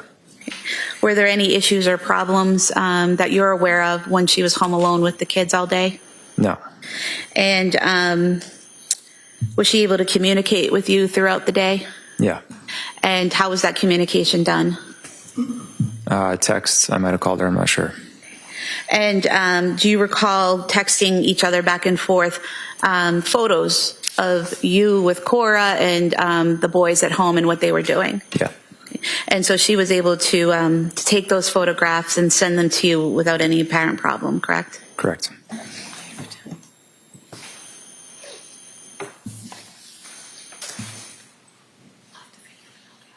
Show you the 3 text messages with the attached photos. If you can see those.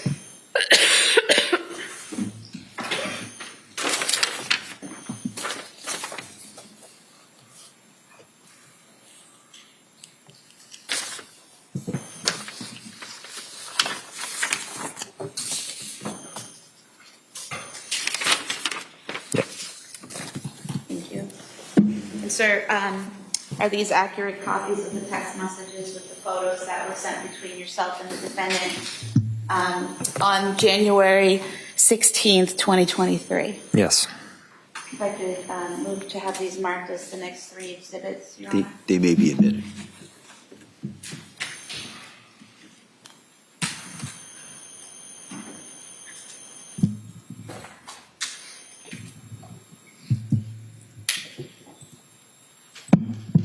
Exhibits 16, 17, and 18, Your Honor.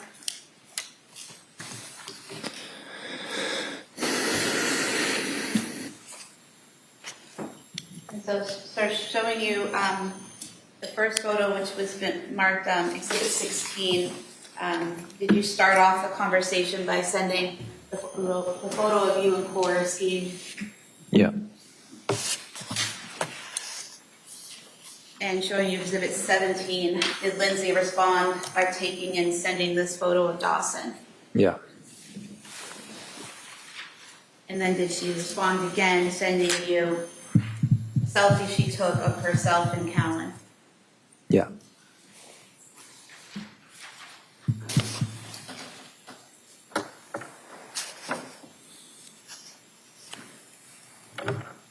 And you felt comfortable leaving Callan and Dawson home with her that day? Yeah. And why is that? She seemed to be doing a lot better. In what ways did she seem to be doing better? Her mood seemed better. She was more active, and she was able to partake in more things. She was also going to the gym during that time as well, correct? To Kingsbury Club? That sounds right. Yeah. Okay.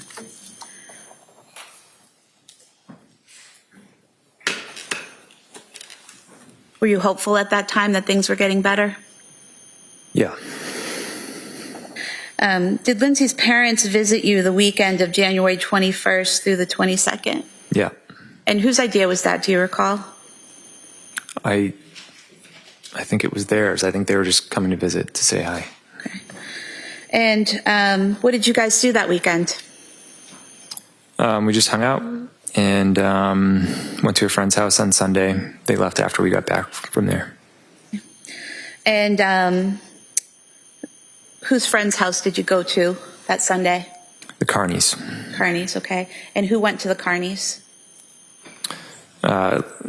Lindsay, myself, Dawson, and Cora. And what did you do there? There was a fire, and I think we roasted marshmallows or something like that. Okay. And how was Lindsay's demeanor that day? She was quieter that day. So, I mean, that was the extent of it. Was she able to interact with the Carneys? Yeah, but she's quiet. Okay. And you said you returned home and then her parents left? Yeah.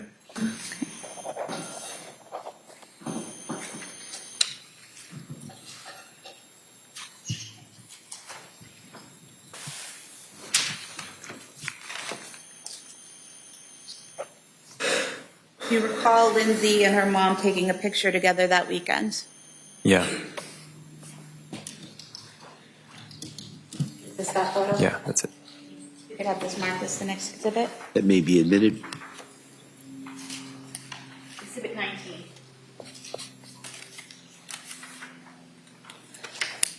And Lindsay seemed to be doing better that weekend, correct? Overall, yeah. Were you aware that her mother had sent her a text saying something to the effect of, "I'm glad you're doing so much better"? I became aware of that later, yeah. And just showing exhibit 19.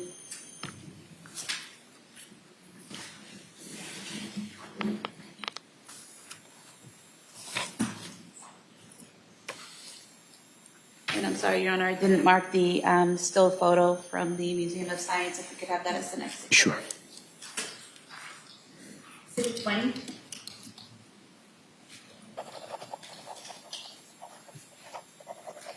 Thank you.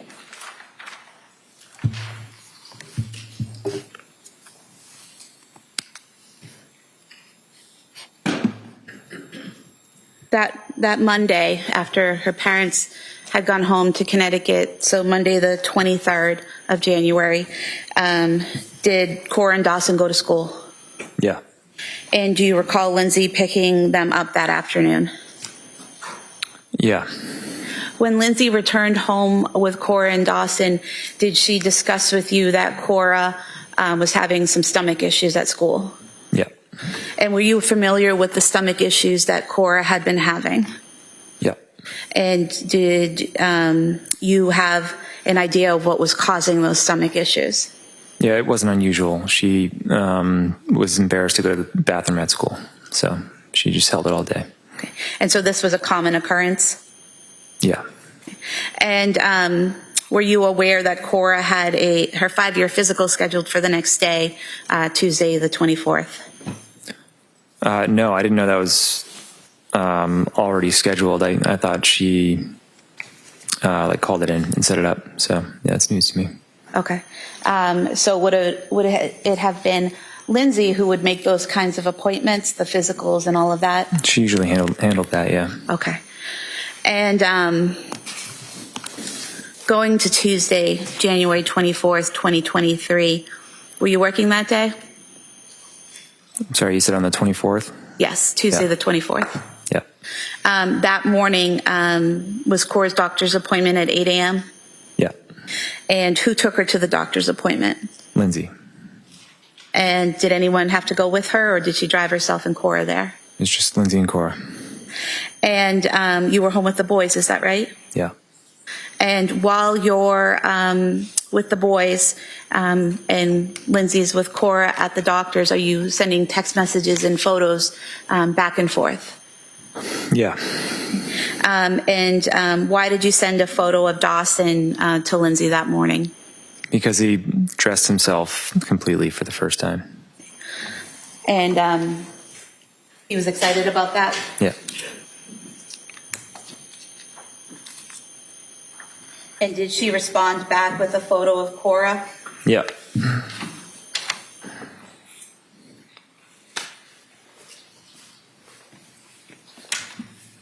Are these the photos you sent back and forth? Yeah.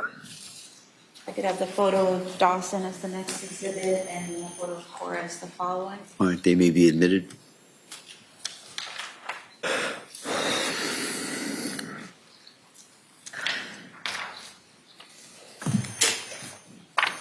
Exhibit 21 and 22 somewhere. Publishing these. Exhibit 21 and Exhibit 22.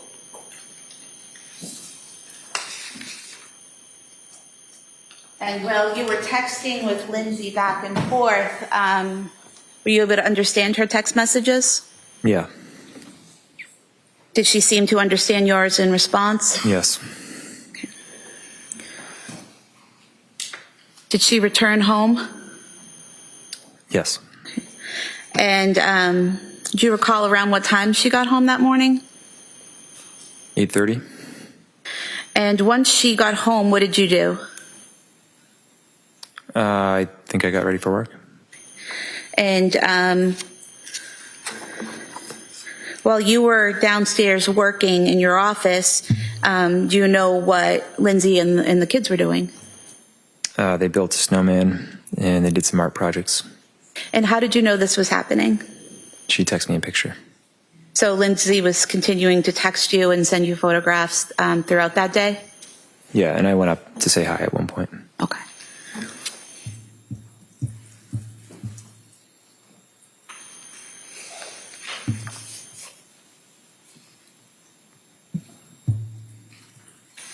First, I just want to show you the text messages back and forth. The text being on the right-hand side. If you want to look through there and just see if you recognize the messages going back and forth between you and Lindsay that morning or that day. Right. This is it says activity sensor. Excuse me? I think this is something else. Let's see. So starting at 7 a.m. on the 24th, and we go to 8:17 a.m. This is the photo you sent of Dawson, and then the replies going to 8:18 a.m. Is this the reply from Lindsay?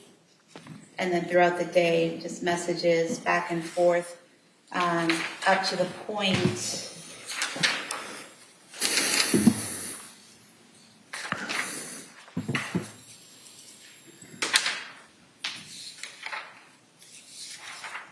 page 940, where Lindsay's sending you the photos of the kids in the snow. Is that correct? Yeah. Okay.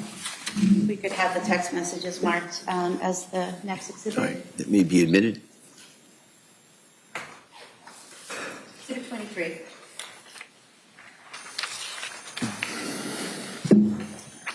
And just look at one photo. Is this one of the photos you sent? We could have the photograph marked as the next exhibit. That may be admitted. Exhibit 24.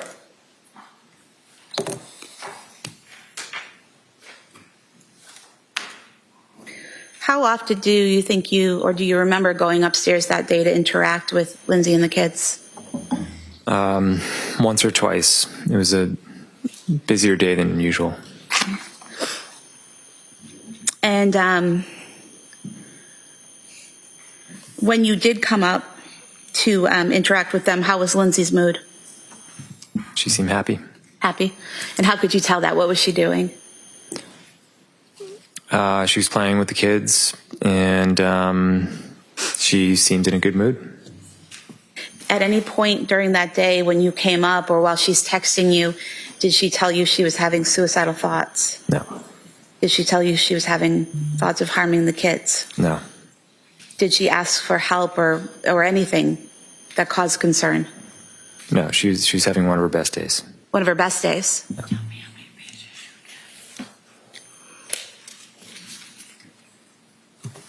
I want to direct your attention to 4:53 p.m.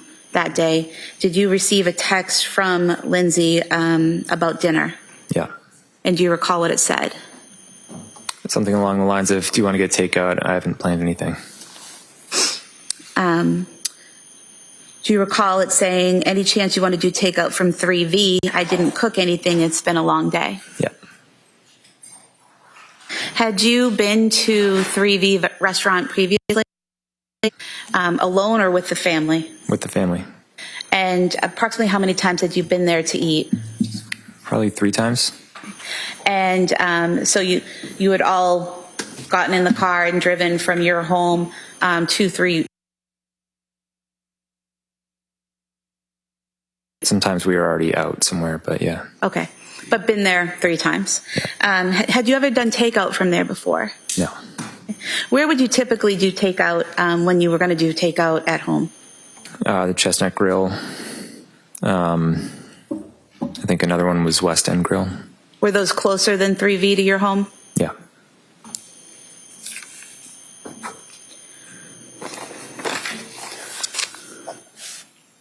So Lindsay suggested 3V and you agreed, is that correct? Yeah.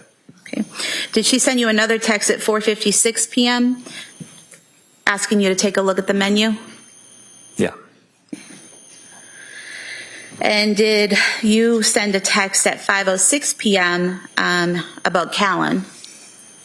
Yeah, I asked if he had taken a nap. And did she respond? Yeah. And what was her response? For a nap, and he was awake. Okay. And at that time, did you also send a separate text asking what she was getting at 3V? Yeah. And what was her response? I don't remember what she ordered. Do you recall a Mediterranean power bowl? Yeah, that sounds right. And did she ask you what you were getting? Yeah. And at 5:08 p.m., did you respond? Yeah. And what did you tell her? I forget what it was. Do you recall scallop and pork belly risotto? Yeah. That was it? Yep. Who called in the order to 3V? Lindsay. Once the order was placed, what did you do? I came upstairs. I took Callan for a minute, and I rocked him by my knees, kissed Cora on the head, and I said, I'll be right back. And what was Dawson doing when you were leaving? He was eating chicken nuggets on the couch. And do you recall if he was using a bowl or a plate? It was a bowl.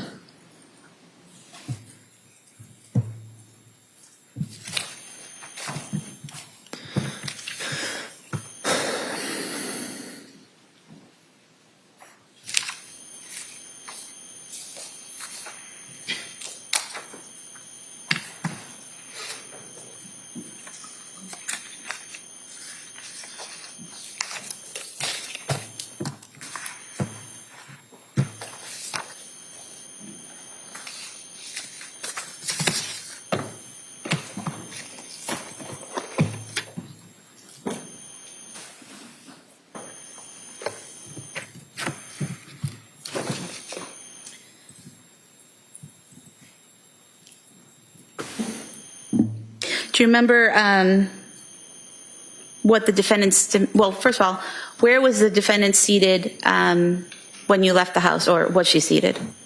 She was standing in the Where doorway. was she? In the doorway of the living room. And was that the doorway by the front door or the doorway by the basement door? It's the doorway by the basement door. Okay. And did she have Callan, or where was Callan? She had Callan. Okay. And what was her demeanor? Normal. Counsel, could I see both sidebar here?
All right. Members of the jury, we're going to break at this point for the day. All right. So what we're going to do is I'm going to excuse you till Wednesday morning. All right. So you don't have to come in here tomorrow. Just remind you, I'm going to ask those same questions I asked you this morning, whether or not you did any research or you saw anything that would affect your ability to remain fair and impartial. You have to still keep an open mind. So don't do any research. Don't talk about this case with anyone. Don't go online, look at anything. Don't take any road trips. And we will see you on Wednesday morning. Same with the same instructions that you got from the officers in regards to that. So again, thank you so much for your time and your effort. and I'll see you on Wednesday. Okay? Good morning. Good morning. So on Monday, I had asked you some questions about the Surface Pro that you and the defendant had in your home and had access to, and about whether you had looked at a site on suicide methods on August 22nd. If I could ask you, did you look at a site for suicide methods on August 23rd, 2022? I don't believe so. And I had also asked you on Monday about when you were leaving the home on the night of January 24th, 2023, your observations of Lindsay and the children. Do you recall that?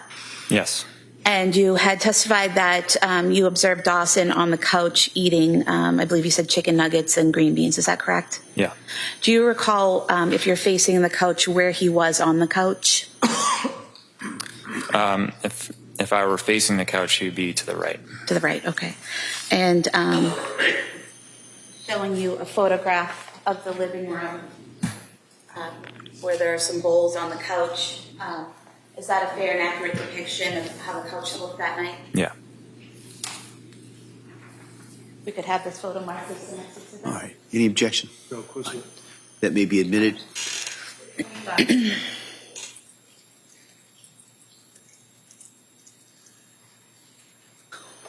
Now, as you're getting ready to leave the house to head out to get the takeout, did Lindsay say anything to you?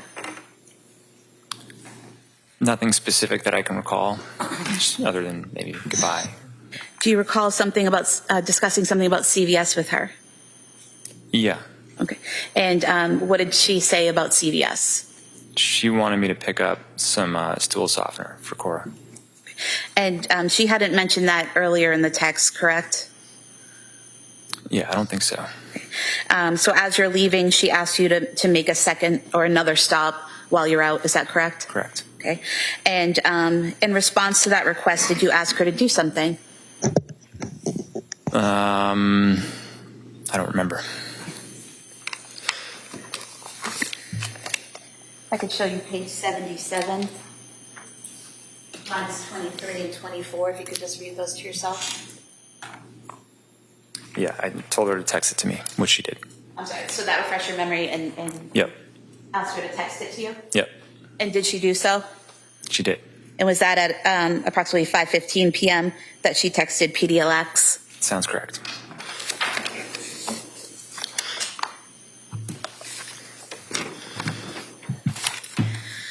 So your two stops then that night were going to be CVS and the 3V restaurant, correct?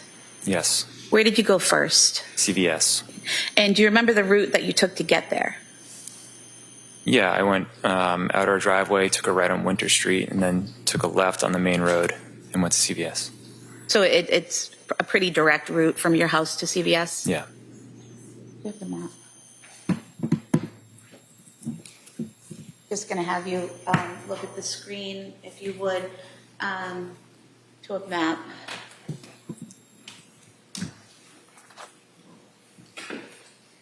And coming into this red dot here, is that the approximate location of your home at 47 Summer Street? Yeah.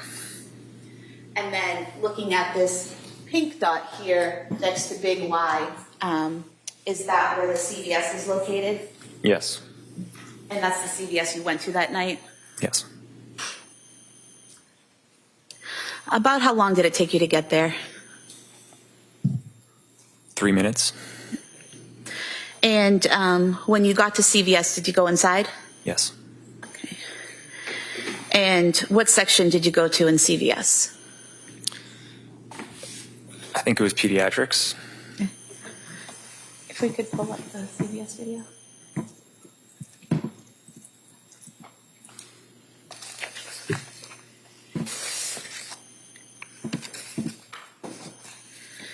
I'm going to ask you to look at the video here. Is that you entering the store? Yeah. Okay.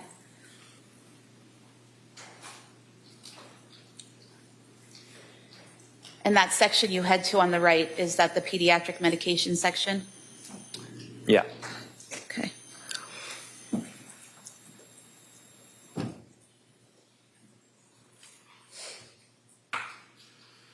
And while you're in that section, looking for the medication, do you do something? I called Lindsay And why did you call Lindsay? because what we were looking for wasn't there. The shelves were pretty empty. It was still during COVID. I'm sorry, what? It was during COVID, so Okay, so, and was that call at about approximately 5:33 p.m.? yeah. Okay. And then, did she answer the call? Yes. She entered when you called her? Actually, I think she didn't at first. She called back. Okay. And did you receive a call back from her about a minute later at 5:34 p.m.? Yeah, that's correct. Okay. And can you describe that phone call for us? It was very brief. I just said, I think there was a generic brand, and I said, is this one okay? And she said, yeah, that's fine. And what was her demeanor during the call? She was pretty quiet. It sounded like she was busy. I remember hanging up thinking she's probably in the middle of giving baths or something like that. So it sounded to you like she was in the middle of something? Yeah. Were you able to understand her when she spoke to you? Yeah. And did she seem to understand what you were saying? Yes. And she didn't seem to have any trouble recalling why you were at CVS or what you were looking for? That's correct.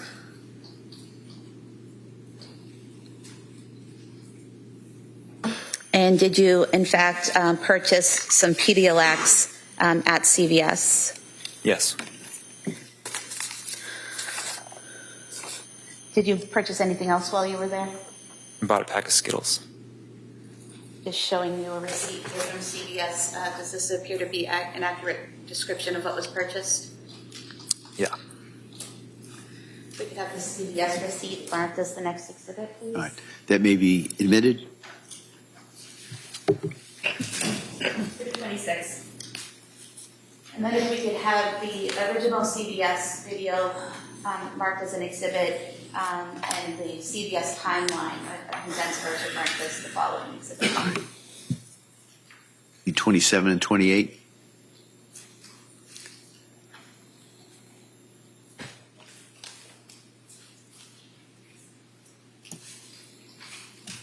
We have the original marked as 27 and the timeline is 28, please.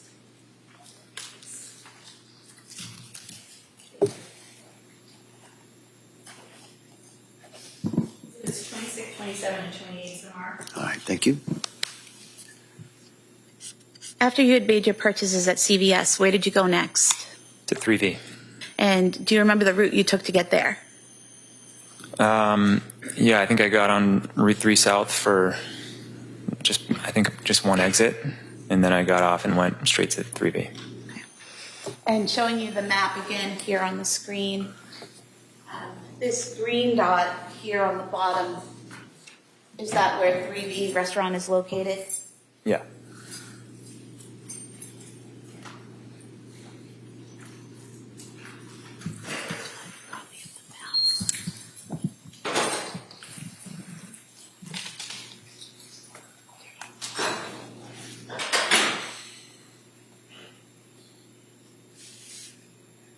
Your Honor, I'd move to submit a copy, a digital copy of the map. We have it on the computer. I can make a hard copy. All right. That may be admitted. We can use empty case as a marker.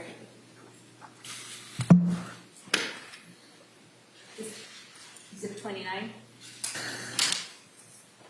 All right. Thank you.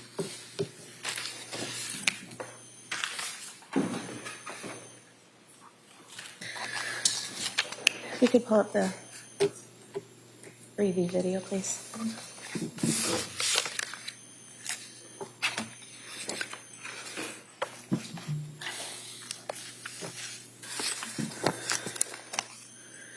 Now, sir, how long approximately did it take you to get from CVS to 3V? Probably around 10 minutes. And when you got to the 3V restaurant, did you go inside? Yeah. I'm just going to ask you to watch the video on screen.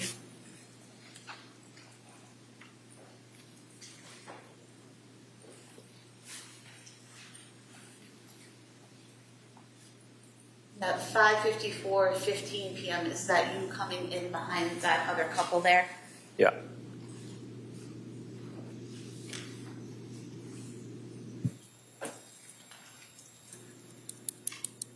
And what are you doing at that point when you're looking at the bags? I think I was looking for the bag with my name on it.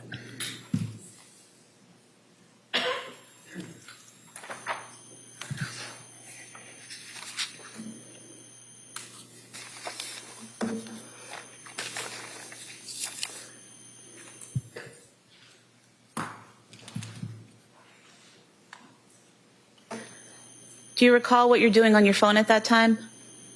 I don't. It could be work related, it could be anything.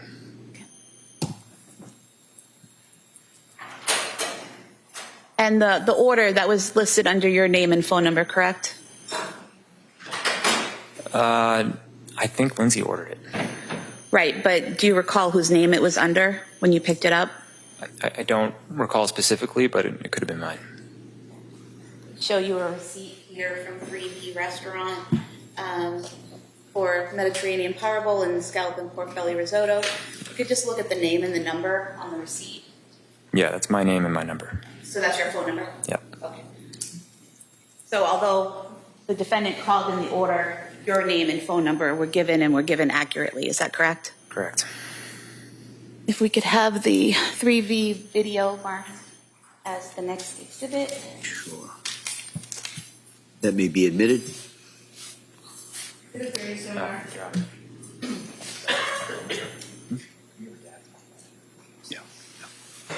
Yeah.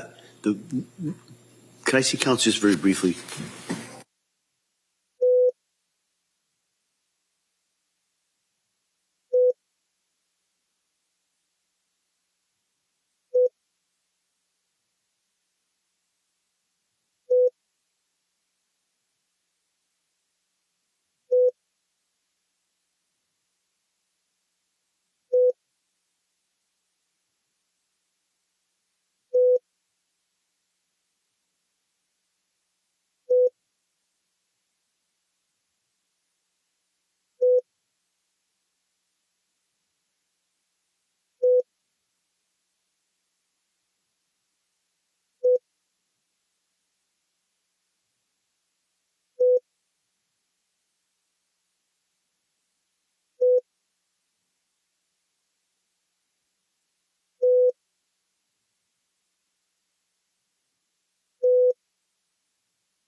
If we could have the receipt marked as the next exhibit. All right. It's subject to the court's order that may be admitted. Sir, after picking up the order at 3V, where did you go next? Home. And do you recall the route you took home? Probably the same route, one exit on the highway, and then went home. Okay. Do you recall approximately how long it took you to get home? I would guess 10 to 12 minutes. Okay.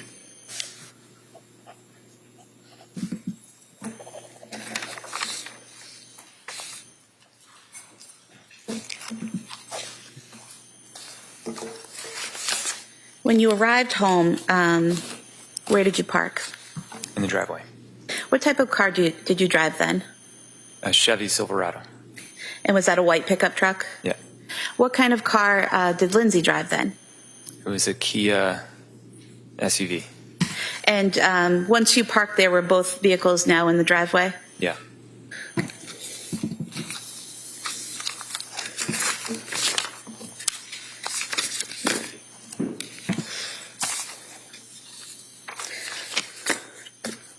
I'm going to show you a series of photographs of the exterior of your home. You could just look through them and tell me if they accurately reflect how your home looked on January 24th, 2023.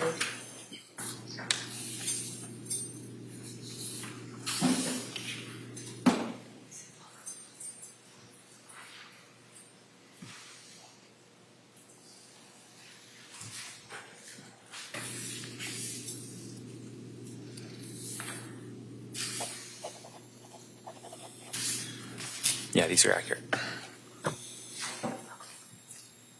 You could have these photographs of the exterior of the home, front and back, marked sequentially as witness exhibits.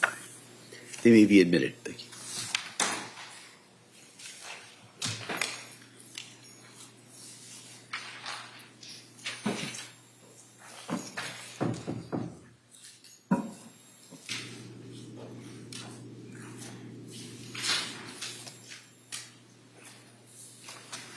It's 32 through 37, no, 38, so far.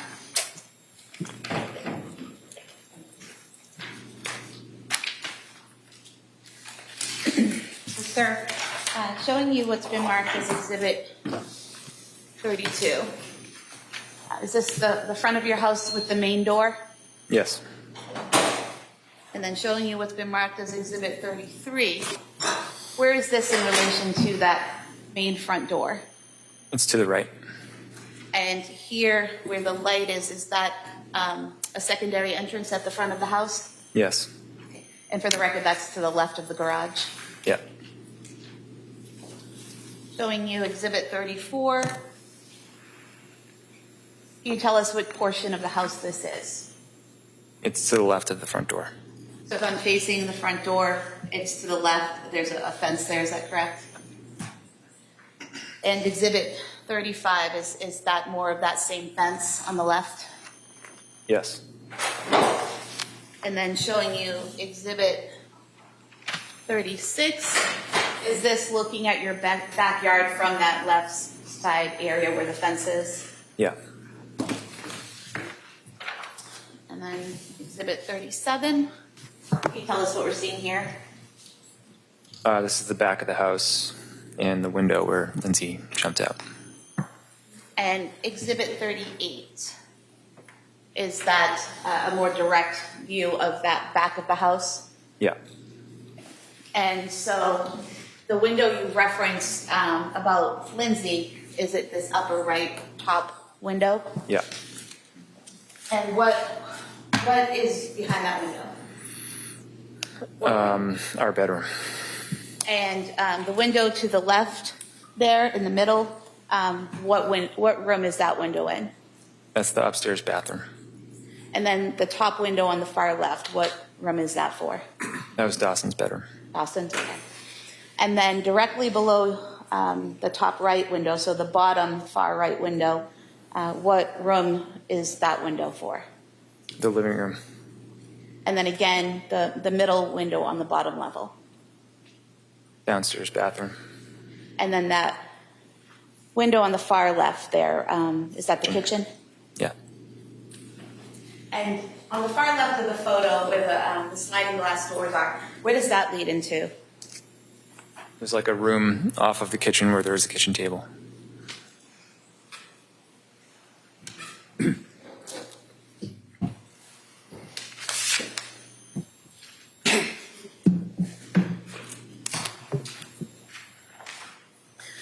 When you got home and you parked your truck, how did you get into the home?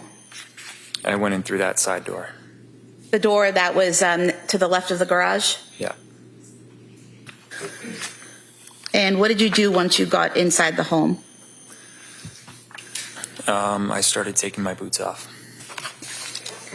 And did you have some bags with you from CVS and 3V? Yeah. Where did you place those? On the kitchen island. Show you a couple photos of that area where you came in. Just tell us if it accurately represents how they looked, that area looked on January 24th, please. Yeah, that's accurate. You could have these two photos marked as the next two exhibits, please. They may be admitted.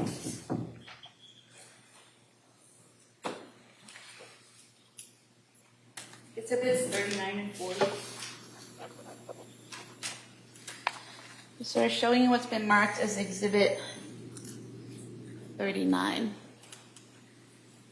Can you tell us where the sliding glass doors are in this photograph? They're to the left of the kitchen table. So we have here the kitchen table, kind of in the center of the photograph, is that correct? Yeah. And so these are the sliding glass doors? Yeah. And where's the door that you came through? To the right after the kitchen table. Right here, next to the curtain? Yeah. And the door, when you're looking at the photo straight ahead, this door to the left of the mirror or the photo there, where does that lead? The garage. And then showing you Exhibit 40. Is that where you place the bags on the island in the kitchen? Yeah.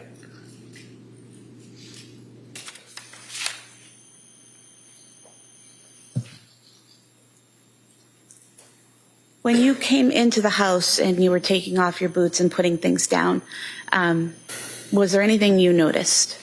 Yeah, the house is really quiet. Is that unusual? Yeah. And when you realized it was really quiet, what did you do?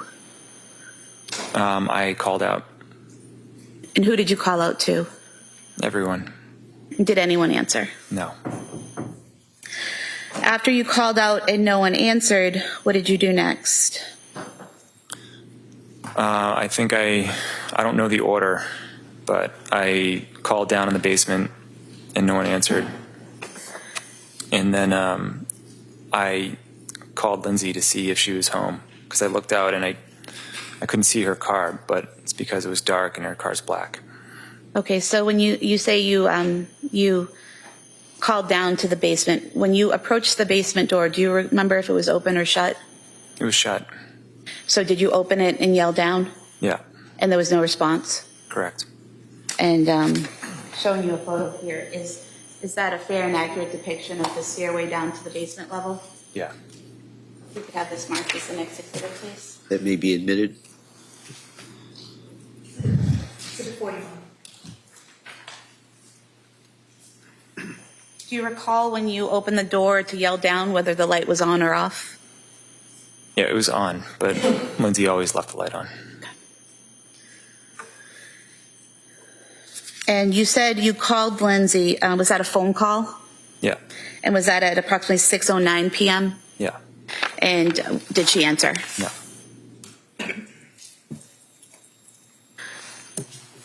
After calling down the stairs to the basement, did you leave the door open or did you close it? I don't remember. Okay. I would think I closed it because I always try to keep it closed. I'm not sure. Okay. And so after you called Lindsay and didn't get a response, what did you do next? I started checking upstairs. And where did you check upstairs? First, the bathroom. I thought maybe they were taking baths, but there's no one there. And then where did you go? The kids' bedrooms. Was there anyone in the kids' bedrooms? No. And then did you go to your bedroom? Yeah. And were you able to get into your bedroom right away? No, the door was locked, and that's when I knew something was wrong. And when you realized the door was locked, did you have a way to unlock it? Yeah, the previous owners, when they installed the doorknobs, had these like these little keys that they taped to the back of each door. So I got the one from Cora's room, and then I started unlocking the knob. Okay. And when you unlocked the door to your bedroom, did you go in? Yeah. And what did you see when you opened the door and went in? I just saw blood everywhere, and the window is open. And showing you here a photo, is this the bed in your bedroom? Yeah. Now, the way the bed is in this photo, kind of pulled away from the wall and slightly askew or at an angle, is that the way it was typically? No. And when you left the bedroom that day for the last time prior to coming home later that night, was the bed in that position? I don't think so. You could have this photo marked as the next That one. may be admitted. Exhibit 42.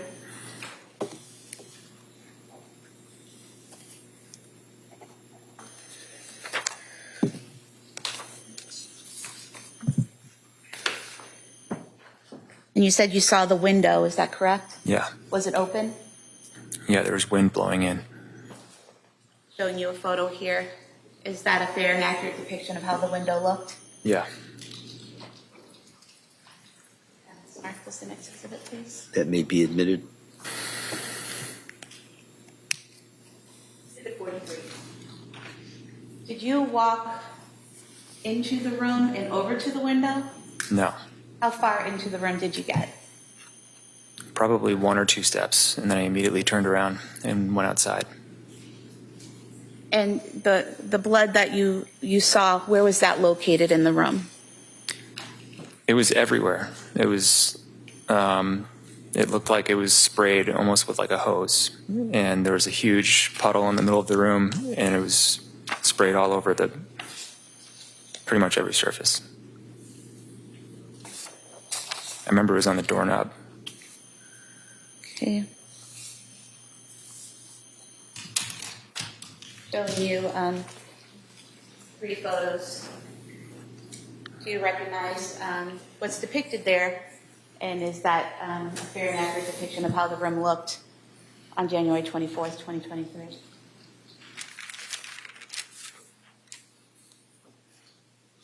Yeah.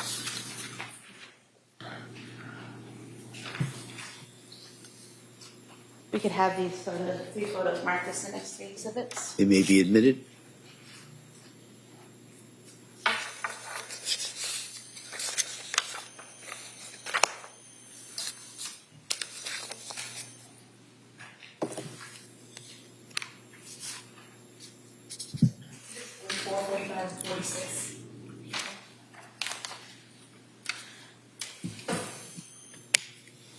So showing you what's been marked exhibit 44.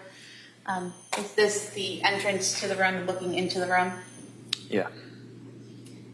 And then exhibit 45, is this mirror to the right of that bureau we were just looking at? Yep. And this area right here, is this the blood you were referring to? Yeah, that's some of the blood. And then in exhibit 46, is that getting closer to the window? Yeah. And is that more of the blood that you were talking about? Yeah.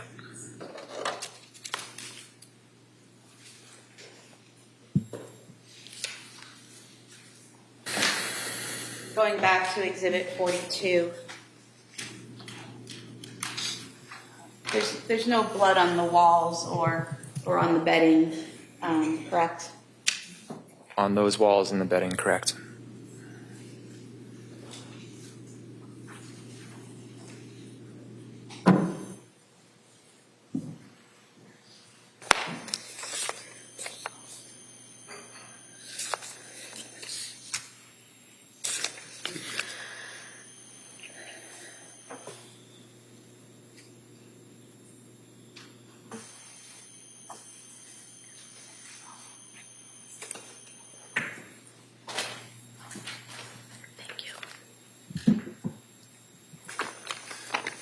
Sir, were you aware that the defendant's phone was found on the bed in the bedroom that night? No.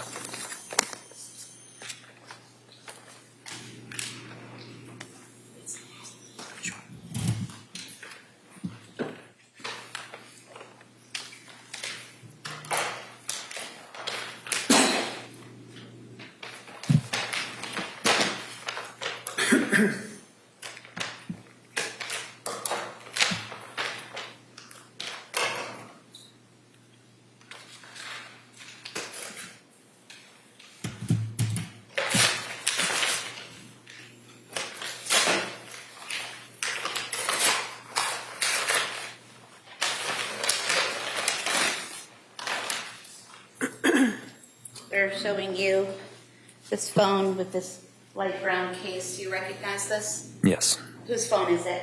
That was Lindsay's phone. And is this the phone that she was consistently using between September of 2022 and, well, actually August of 2022 throughout the fall and into January of 2023? Yeah. You could have this marked as the next exhibit, please. That may be admitted. Exhibit 47.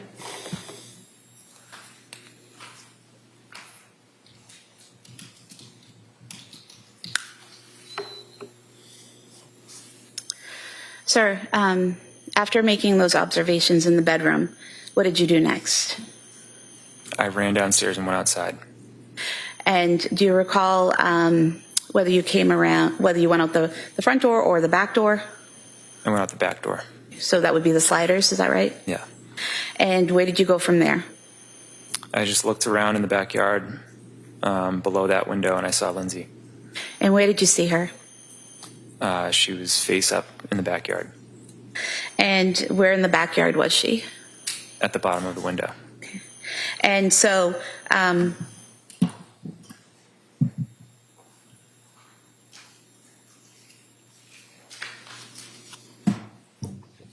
looking at Exhibit 38,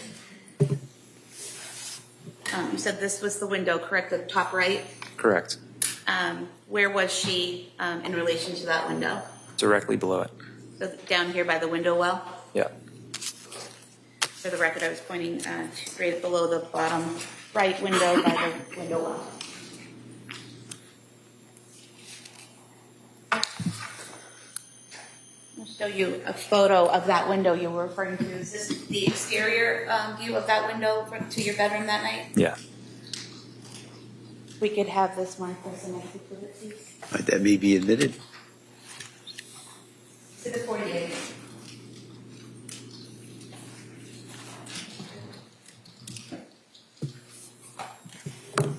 Showing you Exhibit 48. So the window's open, correct? Yes. And the screen for the window is up, correct? Yeah. At any point in time that night or afterwards, did you notice that the screen was cut or broken in any way? I didn't notice that, no.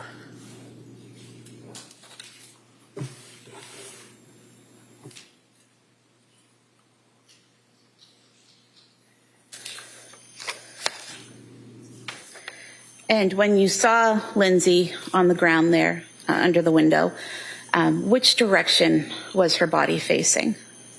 Her head was closer to the house. Her feet were away from the house. Okay. And did you go to her? Yeah. And did you observe any injuries? Yes. And what did you see? She had deep cuts on her wrists, and she had a red line across her neck. I wasn't sure what it was at first, but she cut her neck. And do you recall that these wounds weren't actively bleeding at the time? I later learned that I said that on the 911 call.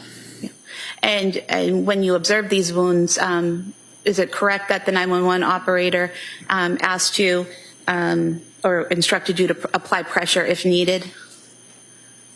I don't recall the whole call, but I believe that's probably true. Okay. And you didn't at the time feel the need to apply pressure to any of those wounds, correct?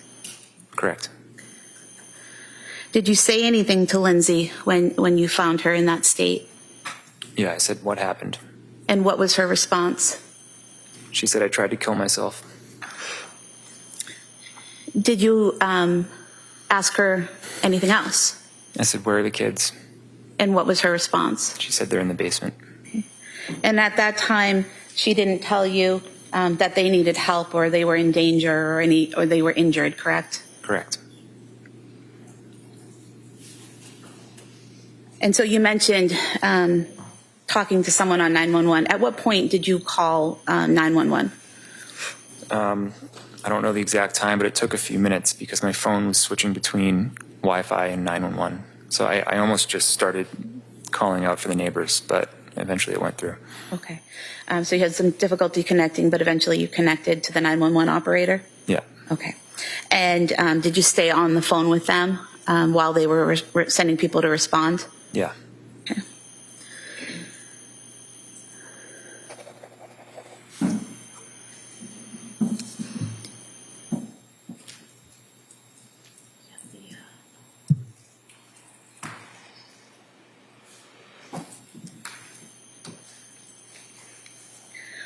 While you're on the phone with 911, are they asking you questions and you're responding with information about her condition? Yeah. Okay. And if you could just look at the screen here, is this the model of the first floor of your home? Yes. Okay. And so we have here the sliding glass doors. Where would the basement door be in this model? Directly below the stairs.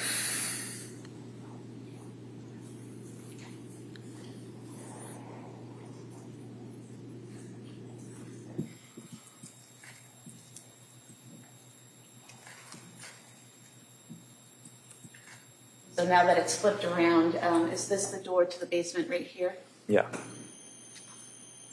For the record, that's the door across from the downstairs bathroom. Yeah. And then,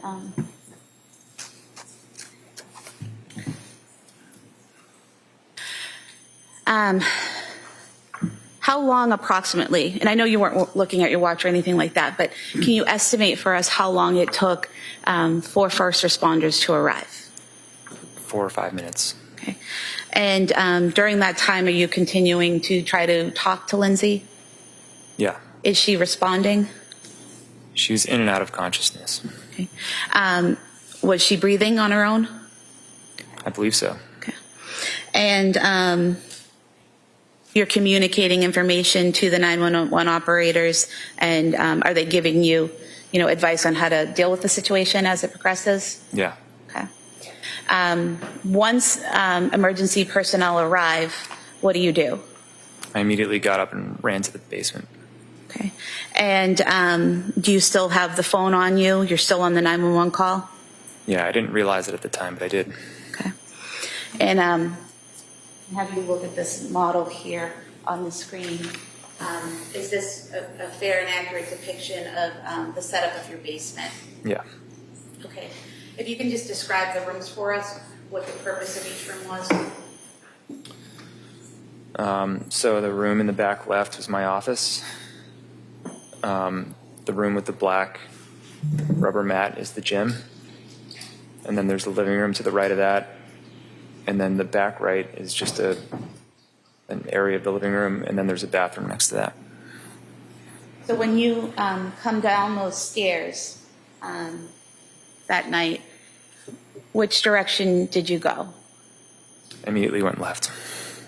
And when you went left, what did you see? I saw Cora. And how did she look? She had a band around her neck. And was that an exercise band? Yeah. And do you recall whether she was, what position she was in, whether face up or face down? She's face down. And when you saw her in that condition, what did you do? I immediately ran over and tried to take the band off. Were you able to get the band off? Yeah. And do you recall how you got the band off? I think I untied it. And when you say untied it, was it in a knot that you had to, put everything down and unknot it, or how was it tied? I'm not sure I fully remember. Do you recall describing it previously as when you initially tie your shoes but then don't do the bow? Yeah, that sounds right. And was she responsive? No. And what did you see or do next? I saw Callan. And where was he? He was next to her. And how did he appear? He had a band around his neck. Sorry? He had a band around his neck. And did you remove that as well? Yeah. And do you recall what position he was in? Same as Cora. And looking at the model here, if you could just tell us, where was Cora? The left of the couch. So would that be this area here that I'm pointing to in between the bureau and the couch? Yeah. And where was Callan? To her left. So would that be more over here towards the chair and the bureau? Yeah.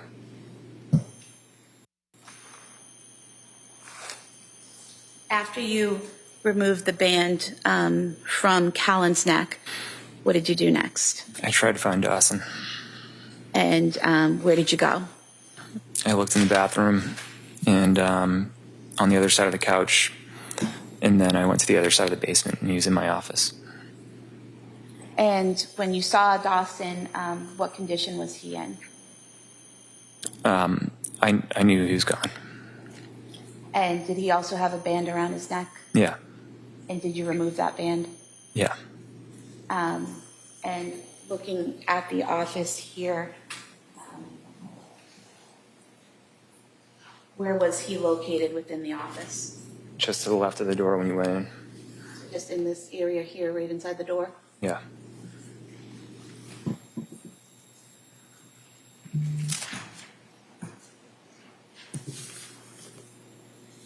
If we may approach briefly. Yeah, please.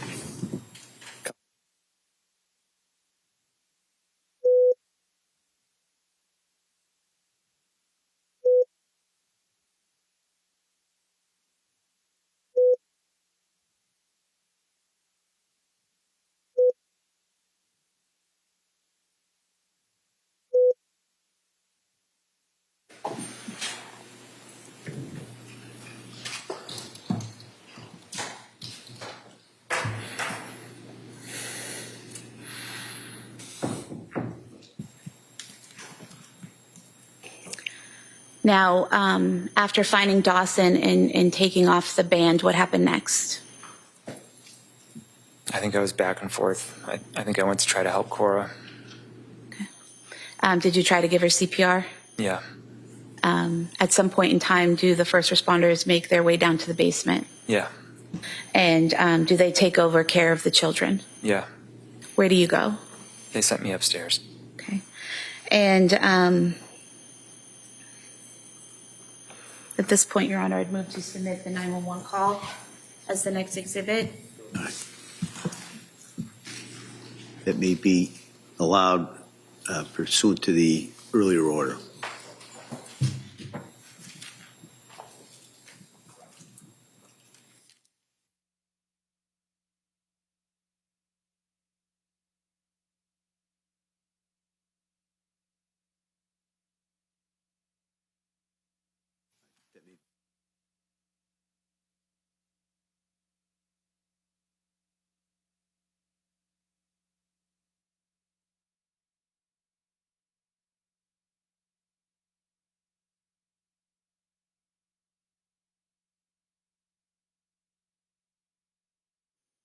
Cora, Dawson, and Callan removed from the home and taken to a hospital.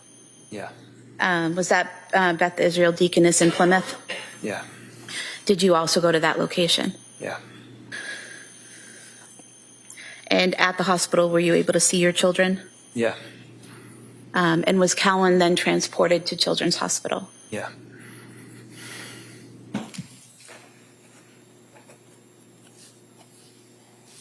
Did anyone ever tell you not to leave your kids alone with Lindsay? No. In January of 2023, did Lindsay ever tell you that she wanted to harm your children? No. Did she ever tell you she was going to kill your children? No. Did you receive, a few days after this happened, did you receive a phone call from the defendant while she was at Brigham and Women's Hospital? I think it was like a week or so after, yeah. And what did the defendant say at that time about what had happened with the children? She didn't talk about our kids. She talked about what she went through. And what did she say about what she went through? She said she heard a man's voice telling her that if she didn't do it now, she would lose her chance or something like that. And did she also tell you that she had had a moment of psychosis? I don't recall.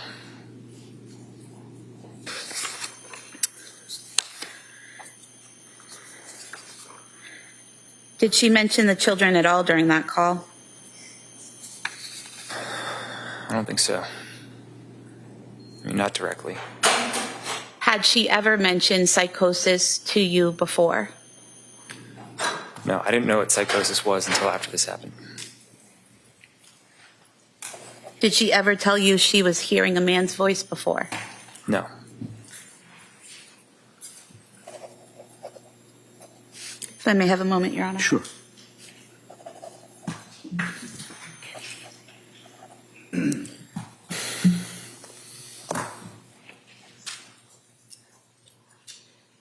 have no further questions for this witness. All right. I just have exhibits All after. right. Counsel, can I see just briefly, sidebar?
The witness could be All right. excused. So you can be excused, subject to recall at a later point today.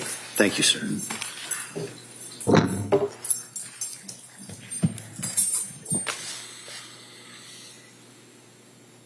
Turn to the evidence.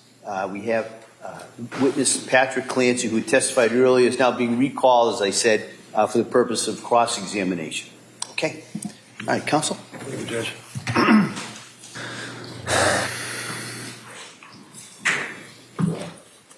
Afternoon, Mr. Clancy. You and I have certainly met before, correct? Correct. Would you agree with me that I went with you and your brothers, maybe some other people, into your home very shortly after the state police finished with searching and removing what they felt was evidence from the home? Yes. And you recall that went into different rooms and looked at different things, and I think I took some photographs and things of that nature. Do you remember that? Yeah.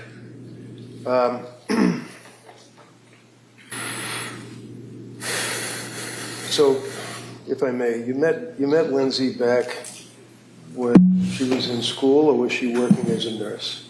She was at the MGH Institute. And the MGH Institute is like Mass General Hospital nursing program, correct? Correct. She had some kind of like an accelerated course or something, Yeah. had double major. Yeah. Was a very good student. She was, yeah. And she, at a relatively young age, got her RN and was a nurse at Mass General, correct? Correct. And at Mass General, she was a, they call it L&D, a labor and delivery nurse, is that it? Yeah. Do you remember how many years she worked for Mass General? I think she started in 2014, Do you remember when she graduated from nursing school? 6 months earlier. And were you guys in a relationship then? Or We were, yeah. and had you started living together in Southie, or was that before that? Not in Southie. We didn't live together in Southie. We lived together in Quincy. Quincy. Okay. Tell us a little bit about, you know Lindsay, obviously, better than most. How did she like being a nurse? She loved it. I think it was her dream. Would you say that she enjoyed her work and helping people? Definitely, yeah. So there's been some commentary here from the government about that she was anxious because she had to go back to work, or she didn't want to go to work, she was lazy, or whatever the case may be. Objection. This is sustained. If you could rephrase that. All right, so I'll strike lazy then. That she didn't want to go back to work, but I believe you said in answer to the DA there was a reason that you could see that she was anxious about going back to work, correct? Correct. Now, was she anxious about going back to work, to your knowledge, because she just didn't want to work? No. What was the reason? She struggled to be away from our kids at a young age. So when you guys ultimately moved to Duxbury, did you have children then? Yeah. And as the years went by, you obviously had more children. Ultimately, you got 3 children, correct? Yeah. Yes. You told us about her birth with Cora, and Yeah. Cora, it was a bit of a rough birth. Is that right? Yeah, she didn't have time to get an epidural. and she bled a lot. Do you, in the years that you lived with Lindsay as boyfriend and girlfriend, fiancés, and then ultimately husband and wife, do you recognize her handwriting? I haven't seen it in a long time, but so I'm not sure. Okay.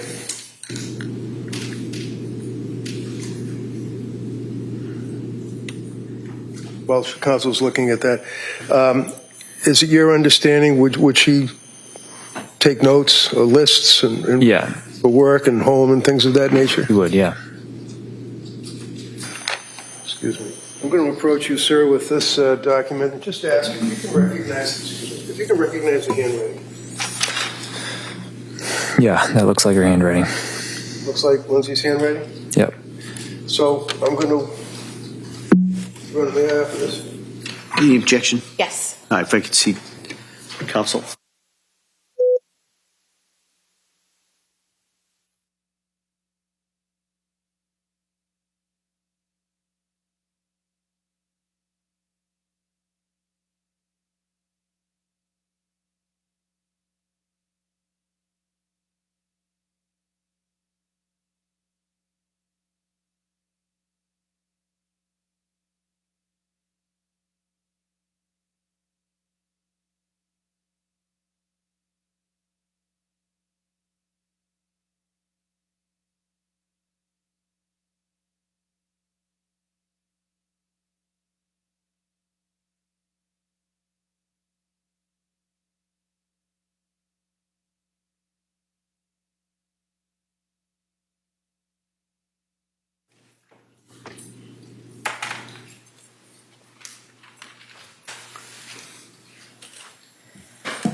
Exhibit 57. Thank you.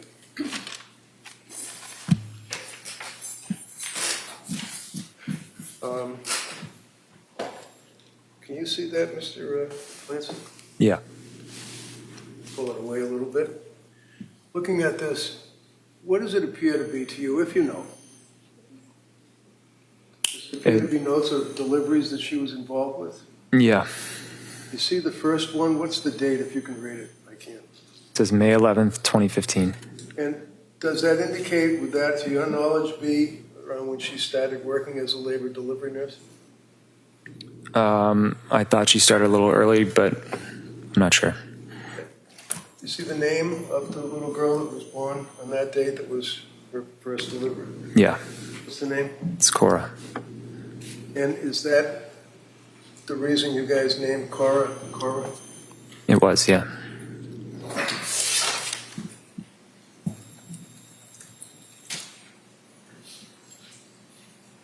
Can you tell the jurors, as a husband living with Lindsay over the years, what kind of a mother was she? She was very dedicated. She did everything. She started reading them books at 3 months. And she made up songs for them. I remember she used to make green eggs and ham for Cora because she liked that book. Is that one of the Dr. Seuss books? Yeah. She brought them to music classes. You're quite the musician yourself, isn't that right? I play a few instruments, yeah. You play guitar. Yep. In your home, one of the things that appears to be striking is that almost every room, other than maybe a bedroom, but was dedicated to children. Would you agree with that? Yeah. Like you didn't have a fancy dining room, right? We did not, no. What did you have in the dining room? We had the table that I grew up with. How about stuff on the wall in the different rooms? Did she put things, wall hangings on the walls for the kids? There was a lot of art projects, stickers, things like that. Yeah, would they be hanging from the wall? Yeah.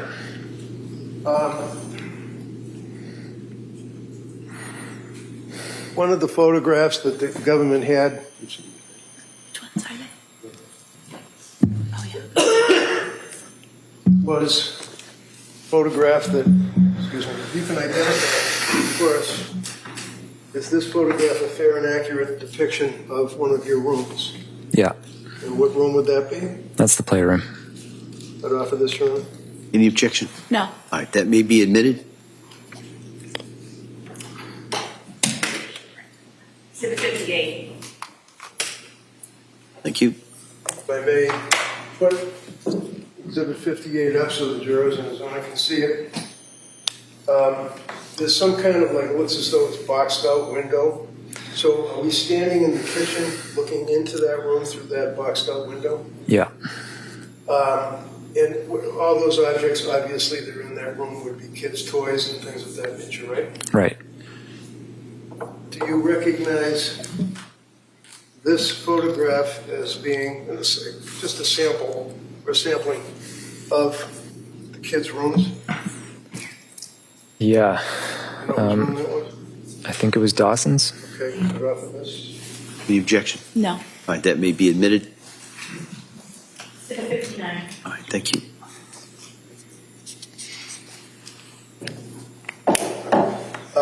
This one here has a bunch of stickers. It's got Bruce Lightyear or whatever his name is over to the right, and it's got an alphabet, A, B, C, D, things of that nature, correct? It's Paw Patrol. Okay. And again, following through on that same theme, you recognize this photograph as well being another portion of that wall? Yeah. And what are those, decals? Yeah, they're just big stickers. Okay. In the interest of time, Your Honor, I would just say you also identify this as being one of the kids' walls. Would that be what you were telling us would be art projects? Yeah, And they were hanging on the wall? correct. And who hung them on the wall? I think Lindsay did. And would she also take hundreds and hundreds and hundreds of pictures of the kids? Yeah. Do you recall her putting together a little collage saying newborn, 1 month, 2 months, 3 months, 4 months, and then hanging that on the wall? Yeah, she did it for each kid. And which child was that? That one's Dawson. Dawson.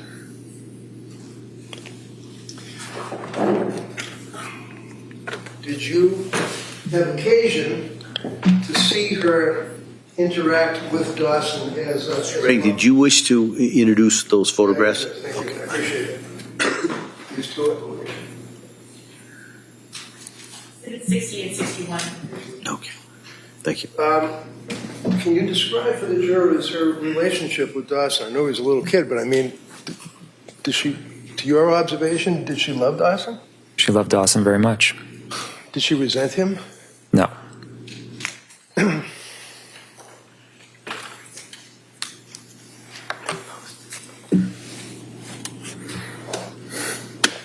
You are familiar with, as her husband, Lindsay's, let's say, use of social media, such as Facebook, right? Yes. Can you tell us, would you look at her Facebook a lot and the pictures that she would post? To be honest, no, not really. Okay. Were you able to identify any of her postings on Facebook? Probably. Okay. Representative, over the years, or the period of time, I'm going to ask if you can identify this particular Facebook. Your Honor, if we may approach briefly. Sure, yeah, Counsel.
There is 63 through 75.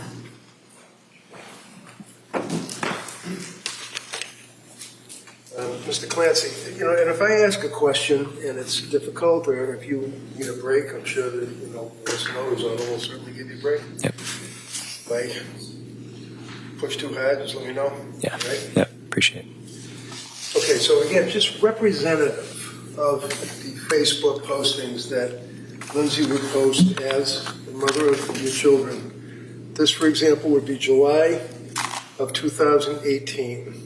Yep. Can you tell the jurors who that would be? That's Cora.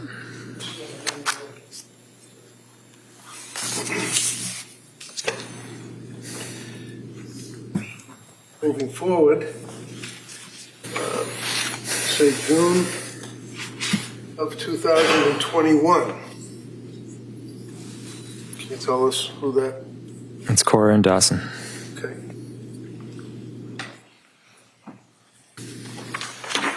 Again, the end of July 2021. That's us with Cora and Dawson.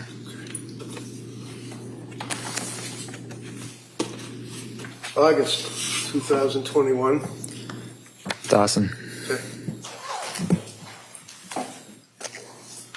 End of August 2021. It's Cora and Dawson. August again of 21. It's Cora and Dawson.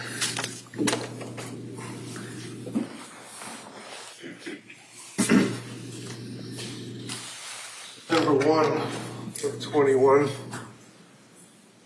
It's Cora and Dawson. Is that first day of preschool? Yeah.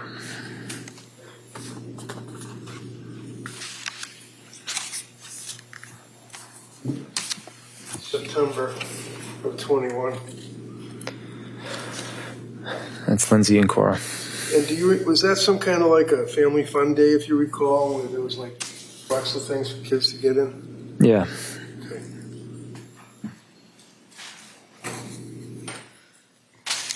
The end of September of 21. Callan? No, that's Dawson. Dawson, okay. September 21. Callan was born when? I'm sorry. May 2022. Okay. And Christmas Eve, December 24th of 2021. That's Cora's birthday. Okay, and that's her birthday party that year? Yeah. Now that's 2021, right? Correct. Fast forward 1 year, and that would be Christmas of 2022, right? Right. And was that when you guys had the birthday party for Cora at the trampolines? No. When was that? I believe it was January 7th. Okay, but that would have been for that particular birthday, right? That was for the birthday with friends because most people weren't available on Christmas Eve. Christmas Eve, right? Yep. Okay. And then down again, September 1st of 22. Remember when that was taken? Yeah, that's with Callan and Dawson. Was that your yard? That's in the backyard. Backyard. Okay. This would have been September of 22, obviously right before 23, right? Right.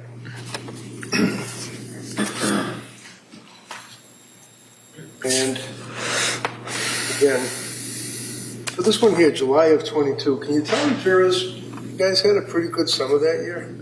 It was a good summer. Yeah, that was on Cape Cod. This picture was on Cape Cod? Yeah.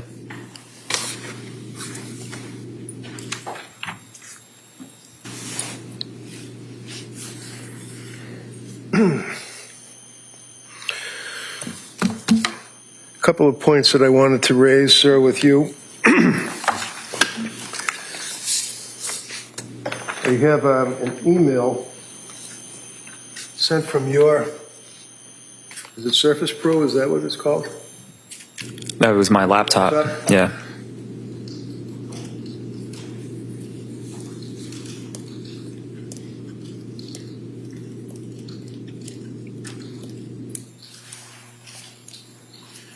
I'm going to approach you, sir, and ask if you can identify this as being an email that you sent Yeah. Okay. Right off of that, Your Honor. The objection? I'd just like to know the purpose of. Purpose? I'll tell you Yes. the purpose. No. We could approach sidebar. Sure. Yeah.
No objection, Your Honor. Okay, thank you.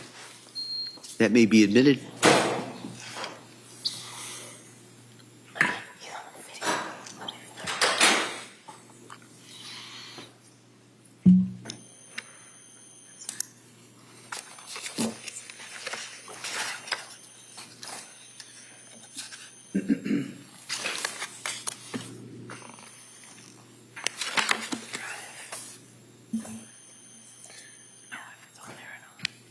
Well, while we're waiting for the copy, let me just move on to something else. Do you recall yesterday the district attorney was asking you a question or stated to you that on December 2nd of 2022 that you and your wife went to a fancy hotel in Boston and she had a massage and you both had a big dinner? Do you recall her asking you that question? Yeah. And in fact, would you agree, sir, that you did not, in fact, go to a fancy hotel on December 2nd of 22, being a Saturday night before your anniversary, the 3rd? You stayed at home, didn't you? We did. We stayed at home. And when you were asked that question by the DA, she wanted the inference to be that Lindsay Clancy in December of 22 was so relaxed that she wanted to have a massage and have a big dinner in a hotel. In fact, she was in her bed, in her bedroom that night, wasn't she? Objection. Sustained. If you could rephrase that. I'm approaching you with what appears to be from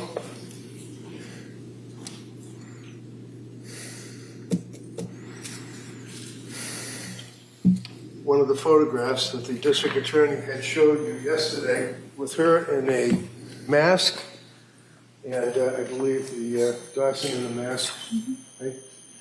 And then, okay, so Yep. now that photograph, sir, was actually preserved, if you will, on the Laptop Pro computer. Isn't that right? Did she send that to you? She sent it to my computer. Okay. I don't know. And where was she? Do you remember when that picture was taken? Let me I just show you. need to see Yeah. That's what the photograph was. It looks like they're at the doctor. At the doctor's office. Okay. And can you tell me the date that picture, right-hand corner top, what date was that picture taken and sent to your computer? It's December 2nd. The same date that we're talking about, correct? And what Correct. time was the picture sent? 12:45 p.m. Okay. So the jury.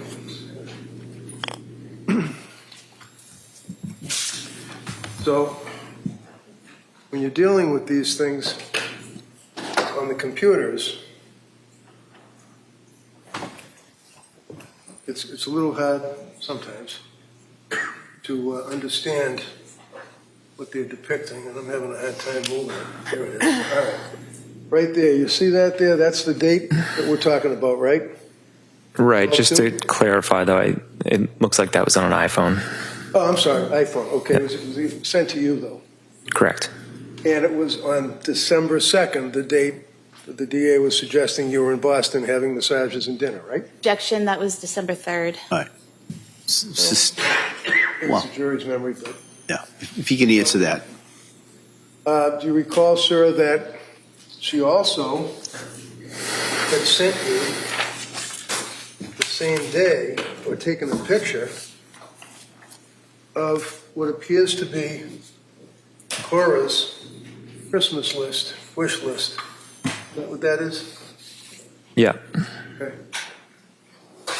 And if you look at the record on that, that was sent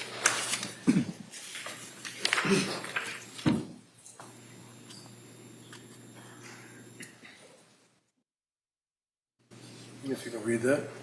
It's December 2nd at 6:13 p.m. 6:13 p.m.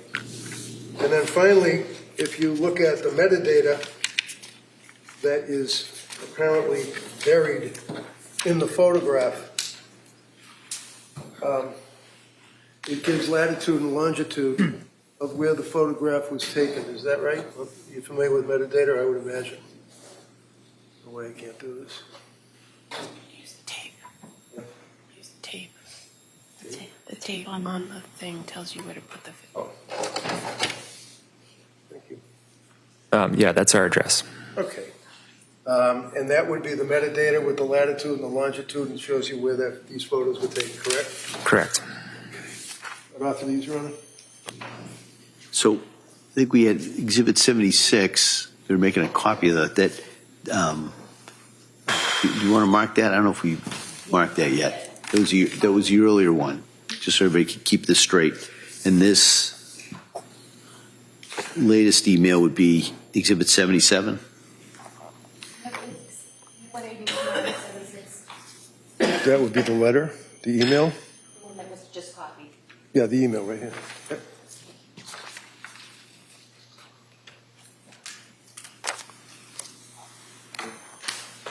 These 2 pages. Yes. Exhibits 76 and 77. Okay. Thank you. Now, sir, Exhibit 76 is an email from you to, and we will going to delete the people that are on the email, if I may, Your Honor, as we mark it as an exhibit. Let me approach you. Does it indicate the date and the time at the very top you sent that email to your staff members or people that work with you? It does. Yep. Tell the jurors what the date was. It's January 24th at 5:24. And that was sent from your Surface Pro? I don't know, actually. It could have been sent from my iPhone. Okay. What author is yours? Sorry, you author. Yeah. That would be Exhibit 76.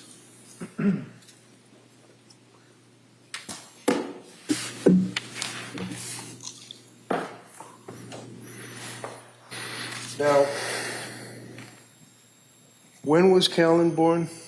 May 26, 2022. My memory serves that it was a good birth. It was not easy birth, but I mean, there were no complications. There were no complications. And were both of you very happy with Callan being born healthy? And Yeah, we felt very lucky. And then in that summer of 22, you had one of the best summers that you've had, right? Yeah. What happened in September, October of 2022? Lindsay's mental health started to deteriorate. And when you say that, sir, what is it that you, as her husband, observed? Just increased stress and anxiety. And did she, as a result of that, go to see or reach out for help to see someone? Yes. And who was that? I believe it was Jennifer Tufts. Now, Jennifer Tufts is a psychiatrist. Yeah. And where is she located? I never went to her office. Somewhere on the South Shore. Do you remember when Lindsay went to see Jennifer Tufts? I don't remember the exact date. I think it was sometime in September. Oh, I wasn't really involved at the beginning of Jennifer Tufts. Of course. Do you recall that the difficulties or the trouble, so to speak, began in towards the end of September into October of 22. Yeah, it was pretty gradual. Okay. But do you remember when the DA asked you yesterday whether or not you used your computer to Google suicide in, I think it was August of 22. Do you remember her asking you that question? Yes. And do you remember your response? No, honestly. You didn't Google that, did you? I don't think I did, no. No. But I'm going to show you, sir, a web history of your computer. Have in mind that the question was asked of you as to whether or not in August of 22 you Googled suicide. You responded no, right? Correct. The inference being, I guess, that back in August of 22, she would have Googled it. Apparently, right? Sure. You know a guy named Tim Hall? I think you mean Tom Hall. Yeah, Tom Hall, I apologize. Who's Tom Hall? He's a musical artist, He's a what artist? like a country artist. Country. Is he like a guitar playing guy or some singer? Yeah, was. When you say was, what happened to him? He committed suicide. And I'm going to show you, sir, your Surface Pro records back in August of 22. Do you recall Googling the name Tom Hall so you could access one of his new albums or new records? I do remember briefly listening to Tom Hall's music. Okay. Now, you've never seen, you haven't seen this document before, correct? Correct. All right, and this would be, I'm sure you're probably familiar with it. When you get a phone dump or a computer records dump, you get a printout of all the sites that somebody would go on, Google, Wikipedia, things like that. Right. If you can look to the right, Yep. down a little bit, you see, I think it says Tom Hall. Yeah. What does it say on Tom Hall? It says his Wikipedia page. Yep. Let me see here.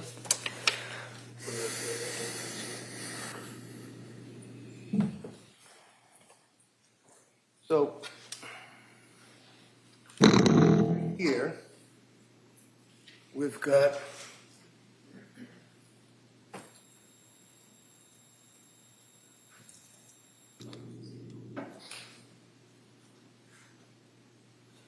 so that shows you when somebody Googles, and then it goes Wikipedia, and you see where up above it says suicide methods? Yeah. Now, you didn't, as you said to the DA, you didn't Google suicide methods, right? I didn't Google suicide methods, no. But in fact, sir, when you Googled Tom Hall, it took you to the Wikipedia page and it said that he died, right? He did, yeah. And then you clicked on the Wikipedia page and it went into a hyperlink. You know what a hyperlink is? I imagine you Yeah. do. Hyperlink. Yeah. What is a hyperlink, just so I know? So like in Wikipedia, it would be a word that's highlighted in blue, and it goes to a website. Okay. So if I suggest to you, sir, that as you move down on your searches that afternoon, that you were looking at Tom Hall, that it brought you to ways to commit suicide, Tom Hall, Google search again, Tom Hall, all on that date at the same time. And you were just looking to see about the guy because he killed himself, right? Yeah, I think so. Yeah. I'd offer this. Any objection? Can I just see the packet? Oh, yeah. Again, Your Honor, I got that discovery from the DA, so it's... Well, it's an email from his We'll expert, not us. just take a look at it and we'll kind of go from there. Hold on a second.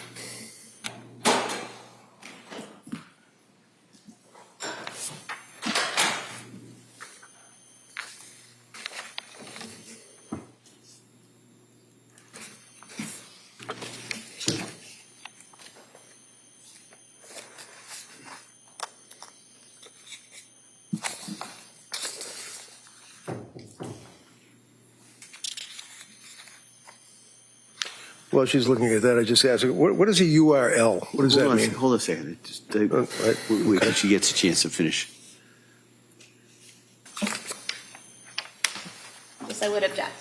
If I could see counsel.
So while that's being marked Exhibit E for ID, basically that would at least refresh your memory, sir, that in fact, inadvertently, that you touched the Wikipedia thing for suicide, but it was for Tom Hall, the singer, right? Sounds like that was the case. Okay. Do you recall what medication Lindsay was put on by Dr. Tufts? She started with Zoloft.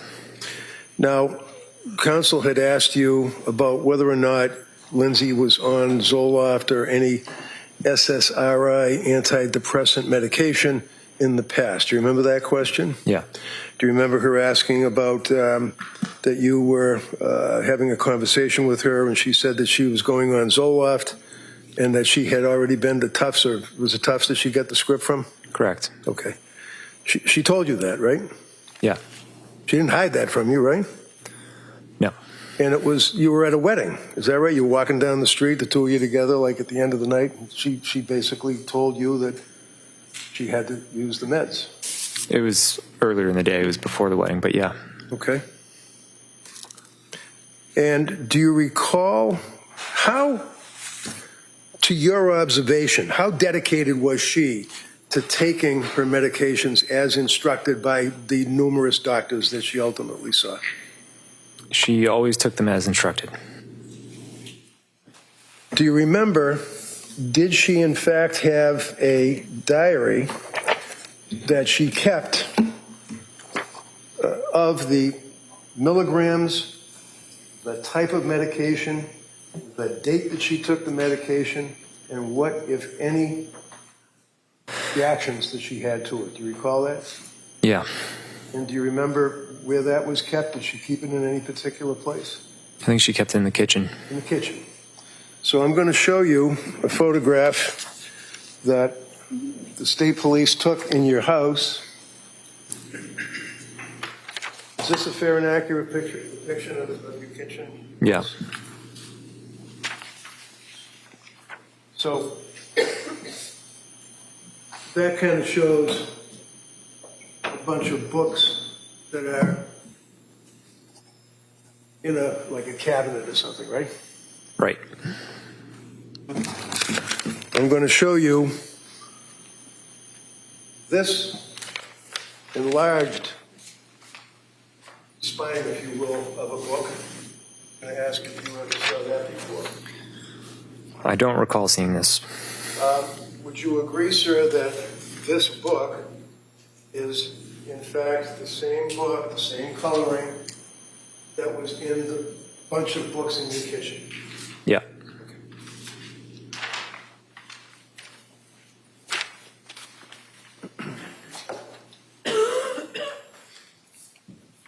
In this book, you see what the caption of the book is. Yeah, it says good moms have scary thoughts. And I'm going to approach you with this document, sir, which would be a number of pages from the book, the cover of the book, and the inside of the book. Just, you've never seen that before, though? Don't recall seeing this.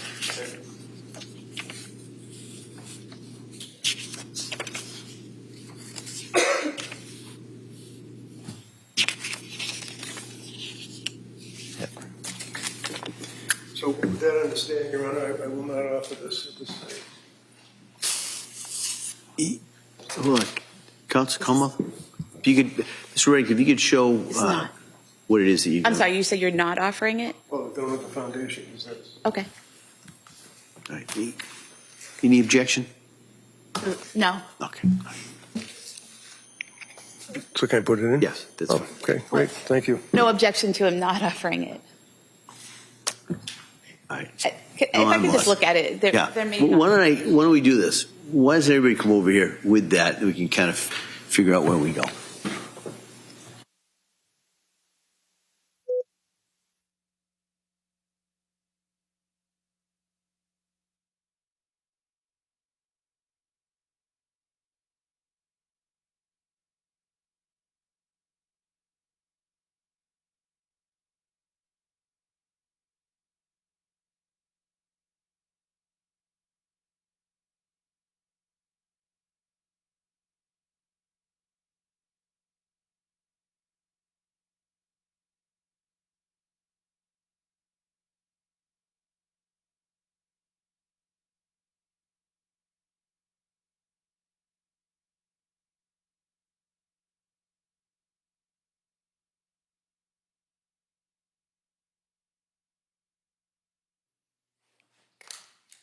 I would offer the book, well, a copy of the book. No objection. Okay, that may be admitted.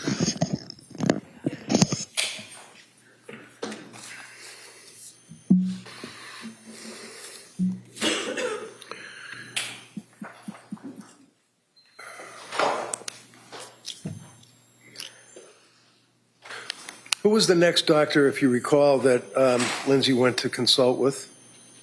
Julie Paul. And is this a doctor or a nurse practitioner? I don't remember with Julie Paul. It was very brief. Okay. Now, is it fair to say that Julie Paul was at South Shore? Yeah, Naval or- correct. And Julie Paul was a friend of your mother's, is that right? Yeah, I think they were acquaintances. Yeah, And your mother was a nurse also at South Shore Hospital. in L&D. Yeah, L&D Labor and Delivery, same thing. Okay. And your mother was good enough to refer Lindsay to this person to consult with, right? yeah. I don't think it was a formal referral. I think she just said this is a specialist that you might want to talk with. All right. And did she go to see the specialist? Yeah. And did you go with her, or was this a? No, I never met I should Julie back Paul. myself up. Were these like in-person meetings, or are they like what do you call them, Zoom meetings? And Most of the meetings were Zoom. The only in-person that I'm aware of was with Rebecca Gelata. Rebecca Gelata. Okay, and that was because you insisted on it, right? I thought it was warranted at that time. Yeah. Right, because you were pretty much at your wit's end with the 15-minute Zooms, and you wanted to sit down eyeball to eyeball and talk to this person, right? I hadn't attended any prior to that. I just wanted to get clarification. I wanted to see if we could get on the same page. All right. So now Lindsay's on Zoloft from Dr. Tufts, the psychiatrist, correct? Correct. And then that runs into when she goes to see Nurse Paul. Can you clarify? What was it? Can you clarify what you're asking? Yeah, what month? When was it that she saw Nurse Paul? Maybe October, but I'm not sure. Okay. When she saw Nurse Paul, do you remember where she saw Nurse Paul, or was it a video thing? I don't know. I wasn't involved. Okay. Did Nurse Paul prescribe medication to her? Objection. I'll allow it if he knows. I don't know off the top of my head. All right. Do you recall whether or not, to your opinion, that she had any reactions to the Zoloft that she had been placed on by Dr. Tufts? Objection. I don't know any observations that were made. Right, so it's not guesswork, it's observations, anything you saw and observed. Yeah, it seemed to align with her insomnia symptoms. Now, the insomnia, inability to sleep, was that a significant problem from your observations with her? Yeah, it was a huge problem. And when you say huge problem, was there one point when she was on medication from Tufts that, in fact, she had gone 48 hours, I think, without sleep? Yeah. And that was disturbing to her? Yeah, and it was just hard to function. And how about you? Was it disturbing to you? I just wanted her to get sleep and feel better. Now, during that period of time, she then went and saw the next doctor, a nurse practitioner, which we talked about, which would be nurse practitioner Paul at South Shore, right? Right. Now, after seeing nurse practitioner Paul, if you remember, or no, did you observe, did she seem to get better or did she seem to get worse? It would be hard to say. I think it was a week at most. So it's really hard to say in that short a time frame. Sure. And when you say a week at most, you mean that's like she was seeing nurse practitioner Paul for about a week? Yeah, and I mean, she may have only seen her once. It was very brief, and then she got reassigned somewhere, so. And the reason, if you know, that she got reassigned somewhere would be nurse practitioner Gelada, right? Right. Same practice, right? Right. And the reason was because Paul moved on to another job, right? Right. So Lindsay wasn't out doctor hunting. She was referred by the nurse practitioner that was referred to you guys by your mom because Paul was leaving, right? Yeah, she just switched doctors in the same practice. All right. Now, she sees Dr. Gelada, right? Right. Did Dr. Gelada, to your knowledge, put her on medication? Yeah. And what was the medication, if you know? Mainly Seroquel and benzodiazepines, Ativan. Now, benzodiazepines, they're addictive, right? Apparently. Objection. I'll allow it. And a benzo would be, for example, Ativan, correct? Correct. Now, Seroquel, she was placed on Seroquel as well. Is that correct? Right. And to your observation, again, you're not a doctor, what you saw of your wife, was she affected positively or negatively by the Seroquel that she was on? It appeared that she was affected very negatively, and she's reporting that that she was getting worse on the Seroquel. And do you know, did she report that to Dr. Gelada? Yeah. When she would consult with Dr. Gelada, prior to you actually going, do you know, were they all on video? If you know. I believe, yeah, they were all on Zoom. Okay. Do you have any opinion for the jury as to approximately how long these meetings on Zoom would be with the nurse practitioner? Probably around 20 minutes. At some point, do you recall that you went with Lindsay to see Dr. Gelada? Is that right? Yes. And do you remember, if you remember, when that was? Early December. In early December of 2022, can you tell the jury from your observations, how did Lindsay appear? How was she acting? How was she faring? She was extremely sleep deprived and just highly anxious. Was there a number of occasions that you would actually see her on the sofa, rocking back and forth with her head under a pillow? Yeah. Did you report that and other symptoms to Dr. Gelada? Lindsay did. So when was it, if you recall, that you went and saw Dr. Gelada with your wife, person to person?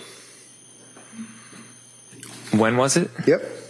Early December. I think it was December 6th. And do you remember, you have a pretty good memory about this, do you remember what medication she was prescribed by Gelada? Coming out of that meeting. Yep. Yeah, she increased the Seroquel significantly, and then she prescribed her Valium to help taper off of the benzos. Taper off the benzos? Yeah. To your knowledge, did Lindsay go to doctors to seek out benzodiazepines or drugs just because she was a drug addict? No. Lindsay, I think, wanted to. She definitely didn't want to take any more benzodiazepines, and definitely didn't want to take any more Seroquel. I think that it wasn't really a matter of trying to get off the medication. It was just trying to get on the right medication. Okay. Let's say mid-December, what observations, if any, heading up towards Christmas, did you guys endure? She seemed to get worse. The Seroquel was increased to 400 milligrams. 400? Yep. And, By Dr. Gelada? Yeah. And the idea behind that was it would help with sleep, but she didn't get better. She got worse. Do you recall that at one point she went to a place called Women's and Infants Yeah. in Rhode Island? Right. Women and Infants Center for Women's Behavioral Health. Do you recall that? Right. Do you remember when she actually went to Women's Behavioral Health? Sometime in mid-December. I don't know the exact date. All right. So if I suggest to you, sir, that I have certified copies of the Women and Infants medical records indicating that on December 20th of 2022, that was the day that you dropped her off at Women. Does that refresh your memory? Yeah. Your Honor, I'd like to offer the certified copies of the Women and Infants hospital records. I would object. We don't have a copy of those. All right. You don't have them? Could I see everybody here?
So, Mr. Clancy, do you remember that day, December 20th of 2022, that she Yeah. went to that place? How did she get there? I drove her. And do you remember dropping her off? Yeah. Do you remember what her state of mind was to go there? Was she scared? Was she happy? Was she? I think she was scared. Do you remember what you did that day? I took Dawson skiing. And where did you go skiing? Wachusett. At some point in the afternoon, did you receive a phone call? Yeah. Was it from Lindsay? Yeah. And as a result of the phone call, what did you do? She said that you need to come pick me up, and the doctors here want to talk to you, have you come in and talk for a bit. Okay. Did you go and talk to him? Yeah. Do you remember who you talked to? I don't remember their names. Do you remember the conversation? Did you describe or indicate what her symptoms were at that point in December 20th of 2022? Yeah, the conversation was they didn't. Objection. Yes. All right. Sustained at this time. Did the people at Women's and Infants Facility in Rhode Island prescribe any medication to your knowledge? I don't think so. They provide any counseling or anything? I think they tried to, but they felt that it wasn't the right fit for Lindsay. Okay. Do you recall that in fact it was because of the drugs? They weren't sure what symptomology would be because of the drugs? Objection. Sustained. Do you recall whether or not the people at Women and Infants in Rhode Island reached out to Dr. Gelada? Objection. I don't think so. Well, if he knows. I don't think they did, no. And was it one day or half a day that she went to Women and Infants in Rhode Island? It was a half a day. Half a day. So after you pick her up and you bring her home, it's now you and the kids and Lindsay, and it's days before Christmas, right? Yeah, and her parents were there. Why were her parents there? They were visiting, trying to help out, and I took Dawson to Wachusett, so they stayed home with Cora and Kellen. Now, during that time frame in December of 22, maybe a little bit before, maybe after Thanksgiving, did your mom and dad and Lindsay's parents come to your house and try to help out with the kids? Yeah, I think it was separately, though. Yeah, of course, it would be separate. I mean, what would they do? Just be there, help out, play with them, to get takeout, play Scrabble. Did Lindsay's mother and father actually stay there and sleep in the basement for They did, yeah. time? Were you aware personally, let me back up, you and Lindsay as husband and wife would in effect sleep in the same bedroom, is that correct? Yeah. There was an occasion, though, that she said to you about you go downstairs, and then I think she ended up downstairs. Yeah, for the purposes of her getting better sleep. And for her purposes of getting better sleep, were you aware that on one occasion she used a gummy, a sleep aid gummy? Did you know that? I don't recall that, but we did have them in the house. Okay. Now, to your knowledge, was Lindsay a person that liked to smoke the weed and use the CBDs oils and all that stuff, or did she not imbibe in that? I don't know. She didn't smoke. So you had these gummies in the house, sleep aid, right? I mean, some people might call them a sleep aid. Okay. Heading into the holidays of 22, do you recall where you spent Christmas? I think it was at our house. We celebrated Cora's birthday. And then I think we actually went down to Wallingford, Connecticut to be with her parents after. Her parents? Yeah. Okay. And then heading into January of 23, who did she then see for doctors or nurse practitioners, if you know? After she got back from McLean, Yes. she switched back to Jennifer Tufts. Now, before she switches back to Tufts in January, on New Year's of 2022, 2023, you guys drive to Boston, go to MGH, and ultimately she turns herself into McLean Hospital, right? Right. Now, McLean Hospital is basically a locked ward facility, correct? Correct. Was she allowed to just wander around and leave the place whenever she wanted? She couldn't leave, but Couldn't leave. inside she could go to different areas. Can you tell the jury what her state of mind was as she went to McLean Hospital with her husband on New Year's 23 at that point? She was scared. She didn't want to go. But I think it was the second time we went to the ER, and I said, you have to go. Now at McLean Hospital, I know you visited with her, is that correct? Yeah. District Attorney asked you yesterday about the excellent care that she was provided with all these counselors and therapists, and you indicated that it was your understanding that she was playing with clay and coloring, right? Right. Can you describe for the jury what McLean was like to you as a husband visiting his wife? In other words, were there doctors, were there nurses, were there people in the hallways? What I saw was it looked like mainly nurses. It was the tail end of COVID, so they were mostly behind this plastic covered area. And it could have been just the time of day that I visited, but people were hanging around, watching TV, playing with clay. Do you know whether or not she saw a doctor, or psychiatrist, ultimately from McLean Hospital? I was not aware of that. The only one I was aware of it was the doctor on the second to last or final day. And what was that, Dr. Goodhart? Yeah. And did you speak to Dr. Goodhart? I ended up calling her Call her. I wanted to see what her evaluation was. So I gave her a call and we spoke, and she said, you know, she's clearly depressed. Sustained. Okay. So you spoke to Dr. Goodhart. Yeah. Did Dr. Goodhart, to your knowledge, prescribe any medication? I think she recommended medication, and then How many medications did she recommend? I don't know if she recommended multiple. I want to say it was Cymbalta, but she said, you know, check with your doctor and make a decision. So when Lindsay left, it was because she wanted to leave one day early because of Cora's birthday. Is that right? I didn't think it was. I don't think it was one day early. I think she had a 5-day stay, which at the time was, my understanding was, that was pretty standard. And yeah, she did want to attend Cora's birthday. So there's no doubt, sir, in your mind that when she was discharged from McLean, that you got these, right? McLean? Yes. Yeah. That when she was discharged from McLean Hospital, it was not against medical advice. The doctors gave her a bill of health and let her go with you, right? Right. And off of the McLean records. Any objection? No. All right, they may be admitted. It's 79.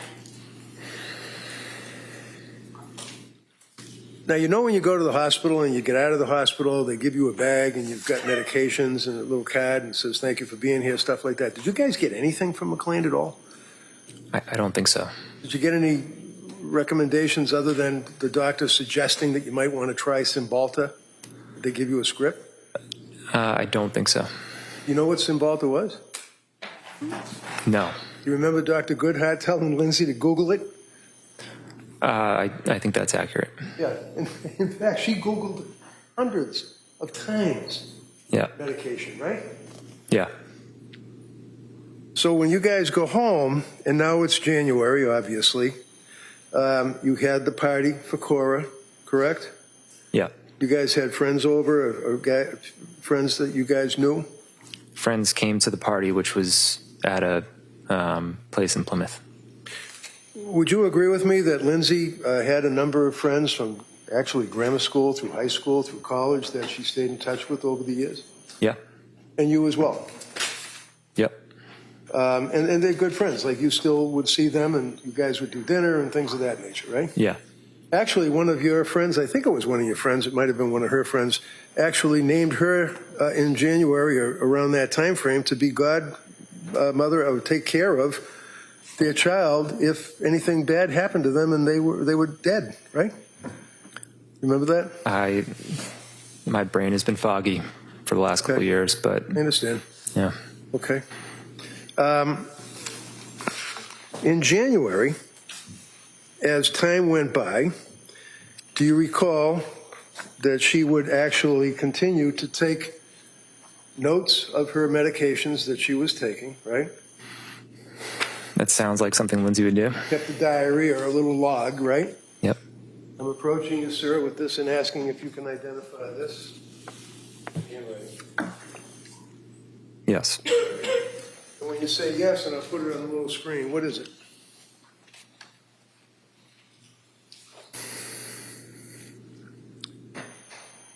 It's the dosage of medication that she took and how she's feeling. So this is kind of like a little medical diary that she was keeping. Yeah. For example, here you see on that 5 milligrams Valium, 200 Seroquel, slept well, horrible thoughts in the morning, right? Yeah. And did she at some point, I think the DA had asked you, I'm going to offer this, Your Honor, if I may. Any objection? No. All right, that may be admitted. Thank you.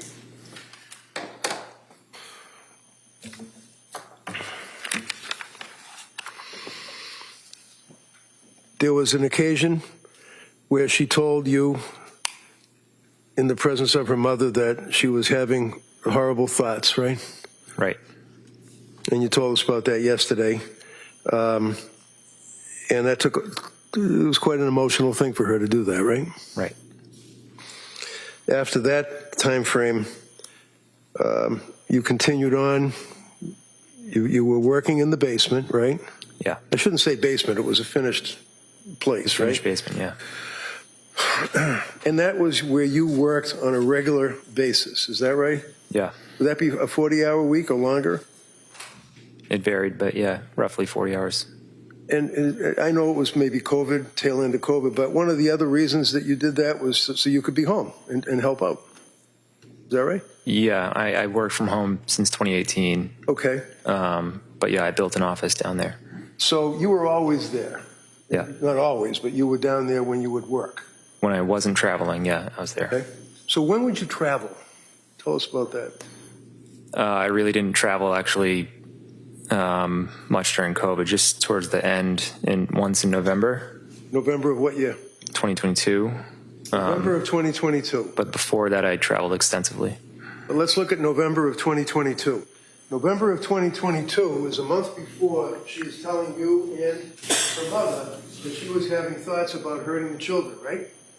Right. It's November of 2022, and you traveled. Where did you travel to? New York. And how long were you there, sir? 2 nights. And who took care of the kids? Lindsay. Sorry? Lindsay took care of the kids. Lindsay. So for 2 days, 2 nights, a month and a week or so before she killed the children, she was home with the kids for 2 days.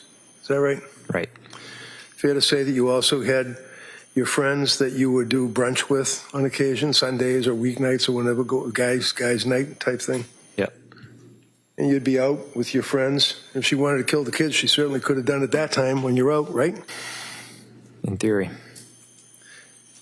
As opposed to sending you on a 3-minute trip to CVS and a 9-minute trip to a restaurant, you were away for 2 days in November and on a number of occasions for brunch, as well as skiing, right? You're a pretty active guy. Yeah. Right?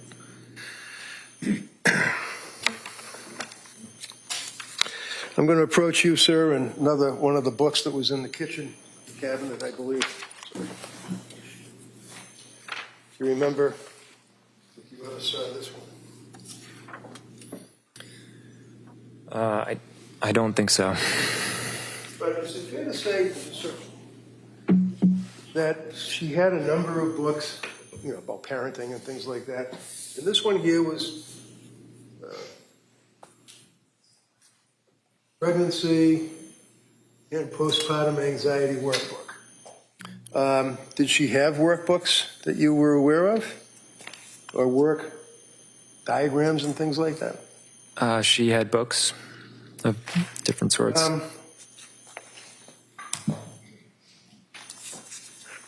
So you can't identify this as being in the kitchen, right? I don't recall seeing that book. No. That might Yeah. be his ID. Sure. Thank you. For identification.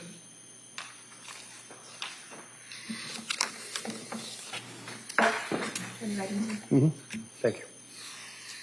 By the way, I'll withdraw that. I'm going to approach you, sir, with this document.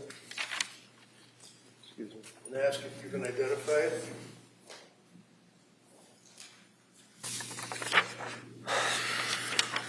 It says postpartum depression and anxiety patient information sheet.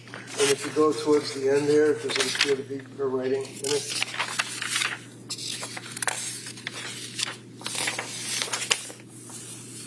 Yeah. Okay.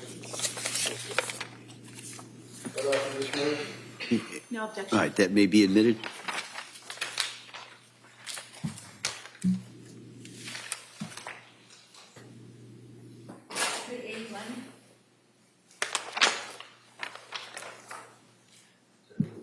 Yeah, understand.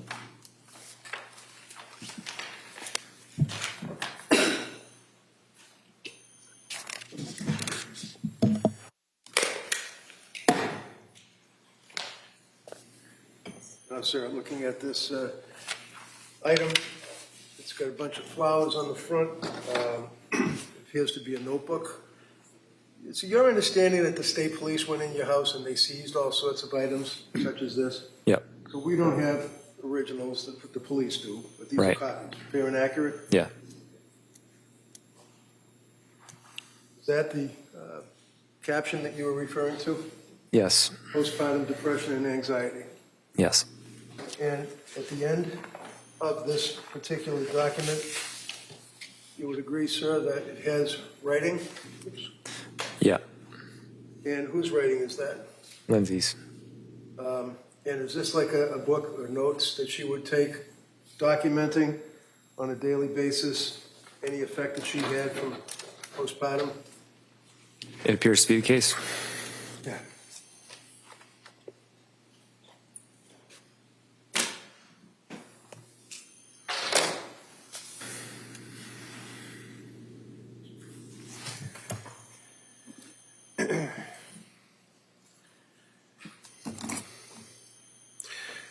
Your Honor, I would offer the records of Dr. Jennifer Tufts, ASTA mental health records. No All objection. right, they may be admitted. I'm going to have to, I think, maybe talk to the DA about this because I do have a lot of tabs and notes in this one. I know we have clean copies, right? We have a clean copy we were planning to admit, All right, so that's good, not a problem. okay. So we'll enter that, and then before we can then substitute it with a clean copy. Thank you. Exhibit H, for identification.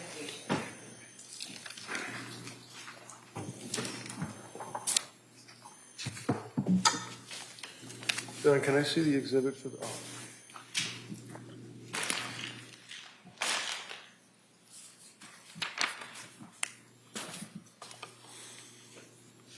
One of the things that you had identified yesterday was the document that you obtained from CVS, is that correct?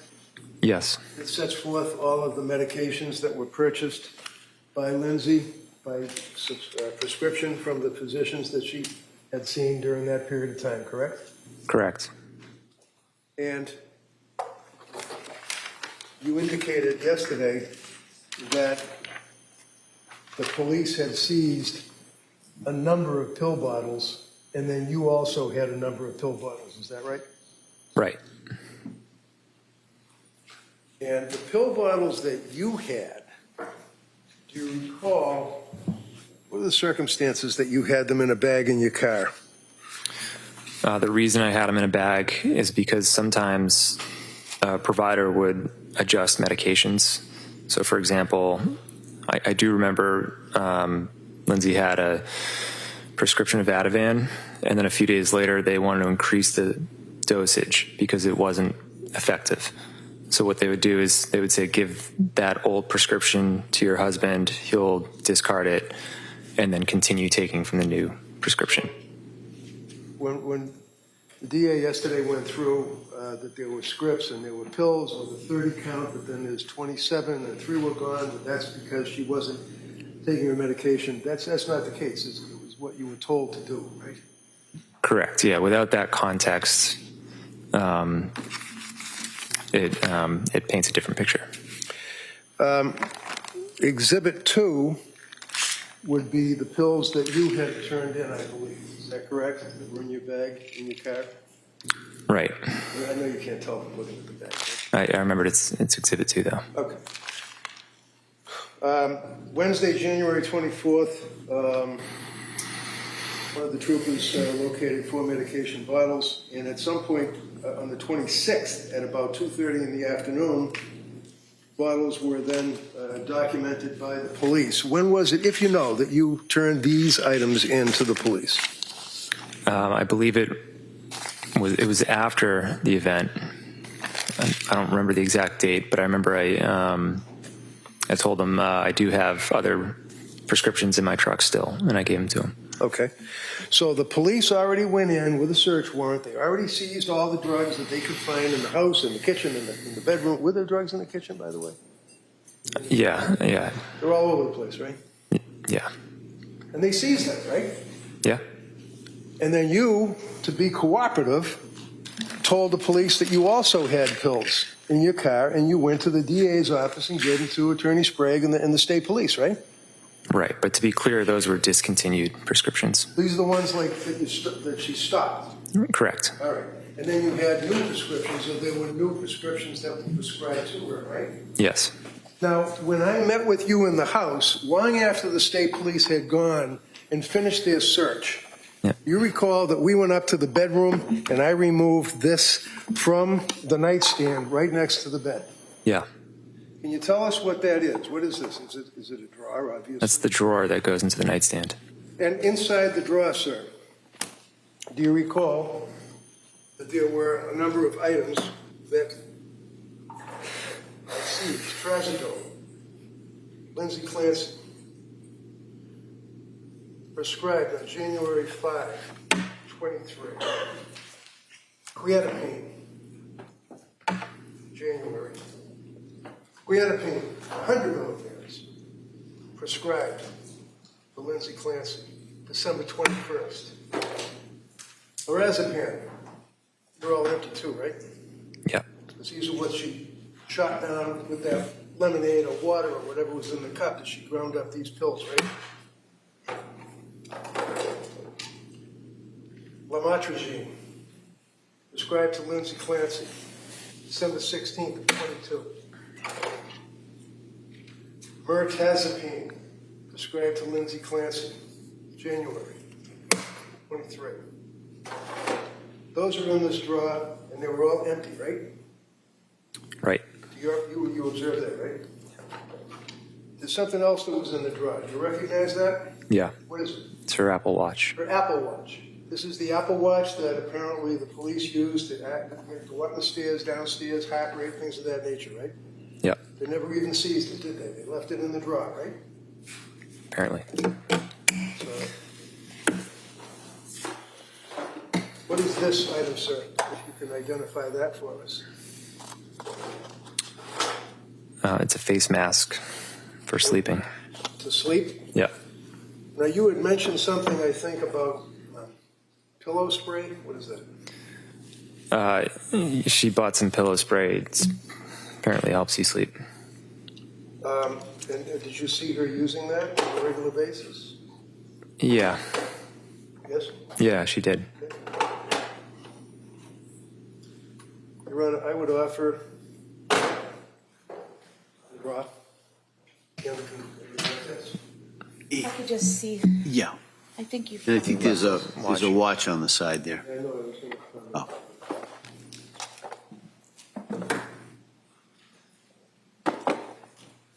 No objection. Okay. Do you want to put that in as one exhibit? Sure. Okay. 82. Now, in reference to the Apple Watch, sir, how many Apple Watches did she have? If you Just know? one. Just one. It's the only one she had. Police never seized it, right? Correct. And the drugs that were in the drawer, the empty drugs and the pill bottles from January, December, 22, 23, the police never seized them, did they? No.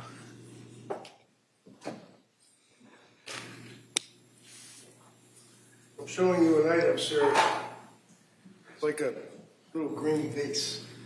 Have you ever seen that before? Yeah. Can you tell the jury what it is? Objection. We could go to sidebar. Yeah, can I see counsel sidebar, please?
I for identification.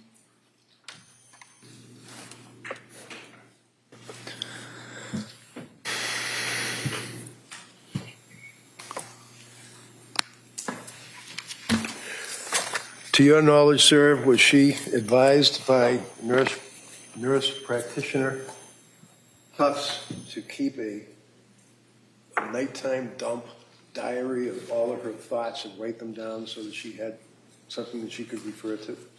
Not that I'm aware of. Did you ever see her writing notes in a diary or like a thing with dates on it, November 23rd, for example, things of that nature? I knew she kept notes, but I didn't see her doing it. I'm going to show you this document. I ask, that appears to be her handwriting. Yeah. And does that contain indication as to her state of mind, particular date, or dates thereafter? Yeah. Just take a look at the other pages just to make sure that you all understand, right?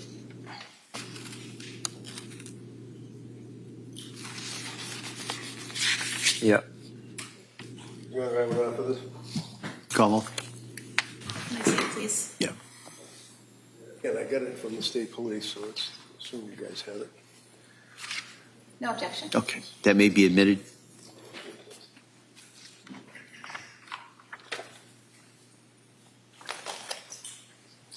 Eighth grade. I'm going to show you another document, sir. It appears to be a document. Do you recognize her handwriting in that document with dates, September 29, for example, 22? Yes. And does that appear to be, can you tell us what that appears to be, sir, if you know? Looks like a schedule for Callan. And the schedule for Callan, that would be, what, like when he's eating or sleeping or something like that? Yeah, naps. Yeah. So, for example, where it says September 29th, there it is, 22, and then it makes reference to Callan, last fed with a time frame, and then there's a bunch of pages like that that go forward on those dates. Is that what that is? Yeah. Put him down for a nap, 9:35 with a smiley face, things like that, right? Right. Is this typical for Lindsay that she would document these things as a new mother? Yeah. Was she being controlling, in your opinion, of her child and of you by doing this schedule? No, I found it helpful. For this, Your Honor, I don't think there's any. Any objection? No All objection. right. That may be admitted. One of the things, sir, that the district attorney had asked you about is the exhibits of the, I think it was the window in the bedroom. You said it was 20 feet drop to the ground. Right. Is that right? This is a photograph of the same one you already introduced, but I just don't know where it is. So this is the photograph of the house. You can identify that, right? Yeah, that's the living room window. Okay. And the window that you're talking about that's 20 feet up would be on the very top of that picture, correct? Correct.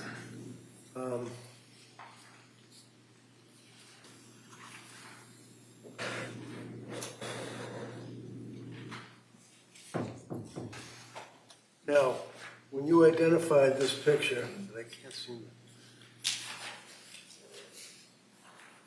you see that there's some kind of an orange ball, appears to be an orange ball underneath the sill Yeah. to the left.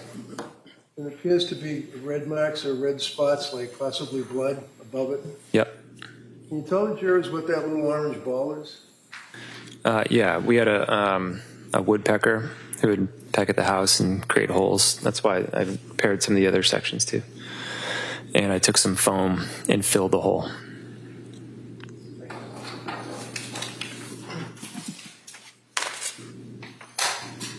I'd offer that, Your Honor, just continuity. No All objection. right. That may be admitted. And I'd also, if I may, just the top picture, I believe is also, see where it looks like fingerprints or blood on the edge of the window on the second floor. You see that? That's from the house? Yeah. Excuse me, Attorney Reddy. Yeah. Okay, I'm talking about the Hornet thing right here. And then this is, I see on this top here, okay. So you see on the top of this window here, it's not a very good picture. Underneath the hornet thing, you see it, but in the exhibit, you can see there's like blood drops or blood smears there. Yeah, I That's see it. the first floor window that's directly underneath the second floor window, right? Right. Okay. That ought to read you. Any objection? No. They may be admitted. 35 and 86.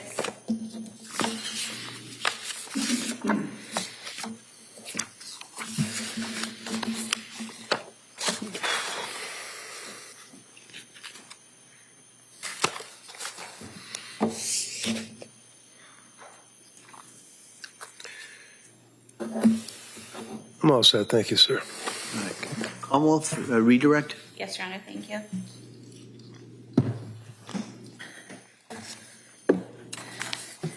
Mr. Clancy, you were shown an email, and it's been marked as an exhibit that you sent to coworkers on January 24th, 2023 at 5:24 p.m., correct? Yeah. And you were asked about it coming from the Surface Pro, but your testimony was that it could have come from your iPhone, correct? Correct. And in fact, you watched footage earlier of yourself going into the CVS in Kingston at 5:32 p.m., correct? Correct. And you had your phone with you, correct, because you used it? And we also saw you on the 3V footage using your phone as well, correct? Right. So you were clearly out of the house at 5:24 p.m., correct? Sorry, what time did you say I was at CVS? So you walked in at 5:32 p.m., correct? Correct. And you left the house. As you were leaving the house, Lindsay sent you the text about PDLX, correct? I don't know if I had left the house yet, but yeah. But that was sent at 5:15 p.m., correct? Right. And how far away is the Kingston CVS? 3 minutes. Okay. And so you leave the house, you get into your car, and you drive to CVS, correct? Correct. And so that should have taken 3 minutes, correct? Yep. So after the text that was sent at 5:15 p.m., that would have been sometime around 5:18 or 5:20 p.m. that you should have arrived at CVS, correct? Right. But you don't go in until 5:32 p.m., correct? I don't know. We could I don't know what time I pulled in the parking lot. I'm not asking what time you pulled into the parking lot, but is it fair to say that the video that you were shown earlier shows you entering the store at 5:32 p.m.? Yes. So from the time you should have been at the parking lot of CVS around 5:20 p.m. until 5:32 p.m., could you have been in your car sending this email on your iPhone? Yeah, I just don't know if I pulled into the parking lot at 5:20. But sometime after the text was sent from Lindsay about PDLX, but before 5:32 p.m., you were in your car. Correct. Okay. Yes. Now, you were asked about my questions to you about going to Boston, and my questions to you were about December 3rd, not December 2nd, correct? Correct. Because your anniversary is December 3rd, not December 2nd, correct? Right. So Dawson was taken to the doctors on December 2nd, correct? Correct. And on December 3rd, did you have plans? Not that they were followed through, but did you have plans to go to Boston that day? Yeah, so I can provide some clarification on that. Sure. So yeah, on Monday I was a little bit confused by it because we were home. But yeah, I think there was a plan prior to that, like an anniversary plan to go to Boston, but it was canceled.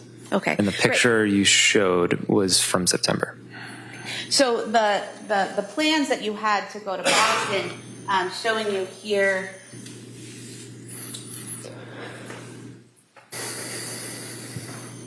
Some text messages between yourself and Lindsay. And here, there's one here that says, the spa at the Omni is booked, but you're on the wait list. As a backup, I have you booked for massage at the nearby IHG for 90 minutes at 1:45. Is that correct? Yeah. And then you later say we can get lunch and then head over. She responds, okay. And then you write that they'll let you use the gym and the pool while she's getting her massage. Is that correct? Right. And then you talk about plans for lunch and dinner. And so there were the plans, they just fell through, right? Yeah, we canceled them, yeah. So it's not as if I made that up out of thin air. That's here in the text messages, correct? Right, yeah. It was just confusing because we were home. But yeah, when I left, I recollected that, and then I found the picture, and the picture was from September. And was that from the wedding you went to? Yeah. If we could have the text messages marked as the next specific. Any objection? All right, that may be admitted. 87. Now, in cross-examination, you said that Lindsay always took the medications exactly as instructed. But in direct, you said you weren't always with her every time she took the pills. Is that correct? That's correct, but the understanding was that she took it as directed. Because she told you she did? Yeah. And because you trusted her to do so? Yeah. Okay. But you can't sit here and say definitively that she took every pill exactly as instructed every single time because you didn't watch her every time, correct? I was not standing next to her every time she took pills. And you were asked about the Facebook search in August 23rd, 2022. And you were asked about being on the Surface Pro and looking up the country singer who had killed himself. Is that right? Right. Okay. So I think that what you said when you were asked by defense counsel about whether or not you accidentally went to this site on methods of suicide, you said that could be likely, that might have happened. You're not sure, correct? It's so subtle that I don't remember specifically, but I do remember listening to Tom T. Hall. Okay. How often did you listen to him? It was like for a week. Okay. And so were you aware that on 8/23, August 23rd, 2022, at 9:40 a.m., someone signed into Lindsay's Facebook account on the Surface Pro? No. And then at 9:43 p.m. is when the Tom Hall site was accessed. Do you recall that? Yeah. And at 9:45 a.m. is when a person not just hit a link by accident, but actually had to click on a link to go to suicide methods. Are you aware of that? No. Okay. Is there any reason why you would have been going in and logging on to Lindsay's Facebook account while going on Wikipedia and looking at suicide methods all in that same 5 minutes? I didn't log into Lindsay's Facebook ever. It's very possible that I looked at Tom Hall's Wikipedia page, but At some point? yeah. Do you remember spending 3 minutes on the Methods of Suicide site, scrolling through and reading the Methods of Suicide site for 3 minutes?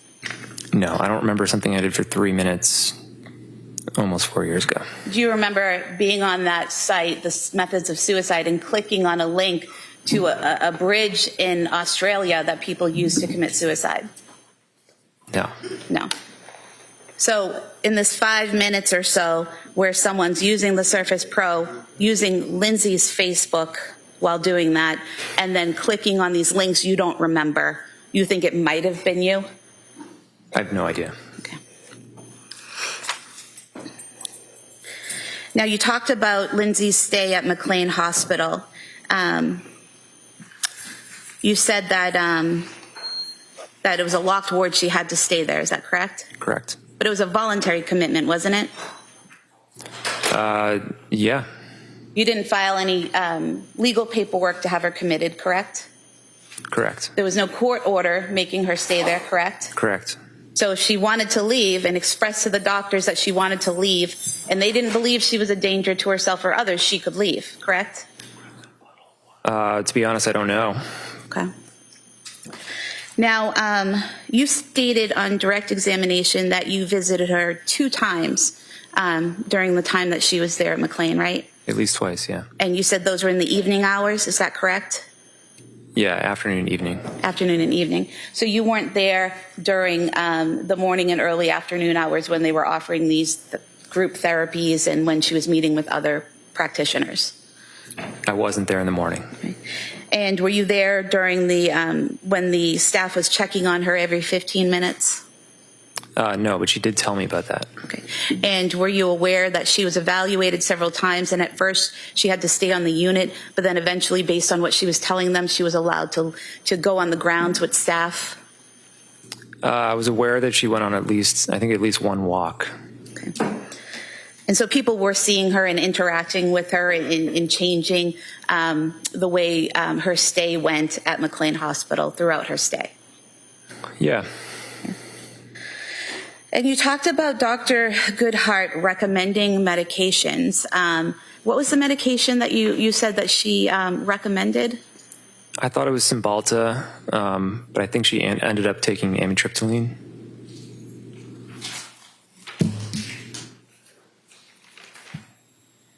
So, looking here at the CVS records that you provided,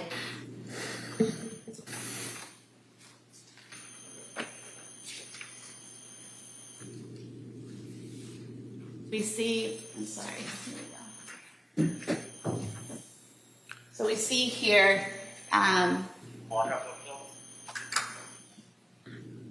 here we go. Aaliyah Goodhart, second from the bottom. Yep.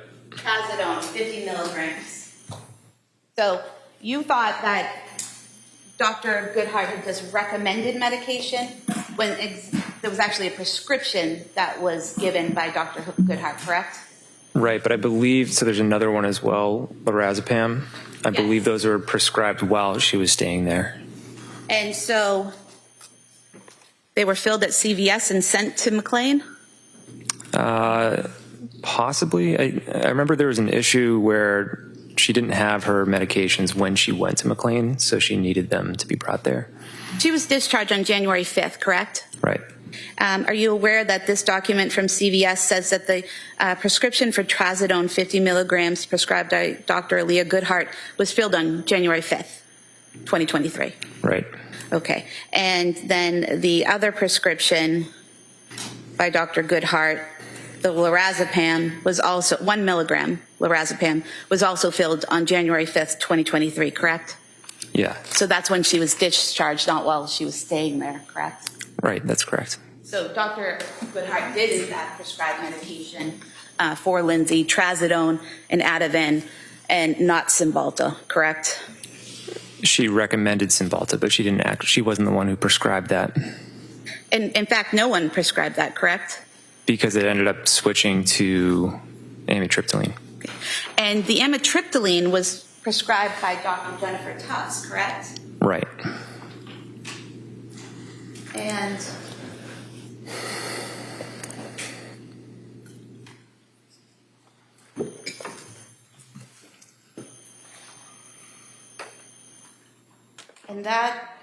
Dr. Tufts prescribed 5 milligrams of diazepam on January 9th, 2023, correct? Right. And amitriptyline on January 16th. It was 10 milligrams of amitriptyline. And that was prescribed when Lindsay said she was having some issues with depression, correct? Correct. Okay. So she went to McLean Hospital and she was weaned off the Seroquel, correct? I believe so, yeah. And all the medications that she had taken prior to going to McLean, she was no longer on. Those were gone, correct? Once she had been in McLean. I don't know if it was, I'm not sure. I don't know if it was all of them. Well, did you have conversations with your wife about what she was taking? I mean, were you aware that she was only on only prescribed Trazodone and Ativan when she left McLean, and then amitriptyline was only added on the 16th? So just those 3 medications? Yeah, but I thought she was taking Trazodone before McLean. Right. So she had been prescribed it before and stopped taking it, correct? I don't remember. I'd have to look back on records. So you're not sure about what she was taking and when, are you? Not the exact dates, but I remember she was taking Trazodone, and I thought she was taking it before McLean. So the best resource of what she was prescribed and when would most likely be the doctors and the CVS records then, correct? The CVS records is a good resource. Okay. And you talked about the pills and how these were pills that she was no longer on, so it wasn't really a good representation of what she had taken, correct? Correct. But she was only prescribed Zoloft once, right? At the very beginning? Right. And she only took 7 of those pills, correct? Right. So it wasn't as if she was prescribed a higher dose or a different dose of Zoloft and was still taking that, and so that 7 pills misrepresents the Zoloft she took, right? I believe she switched because, or she stopped because she was switched to Prozac. Okay. And then even going forward, the Prozac, there weren't many pills taken out of that either, correct? Yeah, eventually she stopped that as well. Okay. So she'd take a few pills, she'd have some side effects, they'd switch the medication, correct? Yes. And so they were trying to figure out what would work for her, correct? Yeah. Okay. And then she ends up at McLean because she's having difficulties, according to her, with the Seroquel, correct? That was part of it, yeah. And they wean her off of that, right? Yep. And then after McLean, she's only on the Trazodone, the Ativan, and then on the 16th, adding in the amitriptyline, correct? Right. You mentioned that you went to New York in November of 2022. Defense counsel said that was a month before the children were killed, but that's actually 2 months before they were killed, correct? It was, it was about a little more than 2 months. And she hadn't been on the Seroquel yet, right? I don't know exactly when she started the Seroquel. Would December sound right? Yeah, or end of November, yeah. And so when you took your trip to New York, she was having some issues, but she was doing okay, wasn't she? She was doing much better than she was in December. Okay. And did you also take another trip with Cora in November? Yeah, so I did the trip to New York, and as soon as I got back, went to bed, and then the next morning left with Cora. And was that November 4th through the 7th to San Francisco? Yeah. And who was taking care of Dawson and Callan while you were in San Francisco with Cora? Lindsay. And so during your trip to New York, and then immediately after your trip to San Francisco with Cora, were there any issues or any problems, or did anything happen while Lindsay was caring for those kids? Nothing bad happened. She was, her anxiety and depression was starting to tick up, but obviously nothing bad happened. Okay. And it's your testimony that things started to get worse in December. Is that correct? Correct. But it was also your testimony that after the stay at McLean, things got better, wasn't it? And she steadily progressed throughout January, getting better, right? Definitely, yeah. And on January 24th, 2023, you testified that that was one of her best days. Yeah. You were asked about the Apple Watch. The police didn't collect the Apple Watch, right? They did collect her phone, correct? You identified it earlier, right? Correct, yeah. And her Apple Watch was linked to her phone, was it not? It probably was, yeah. You were also asked about the drop from the second floor window. Were you aware that the measurement from the windowsill to the ground was actually 12 feet? I've never measured it, but yeah, I believe what you're saying. And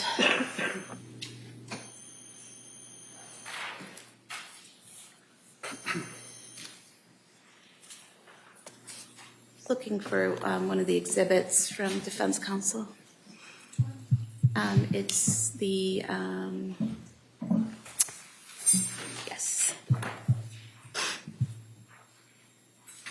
Exhibit 84, this was the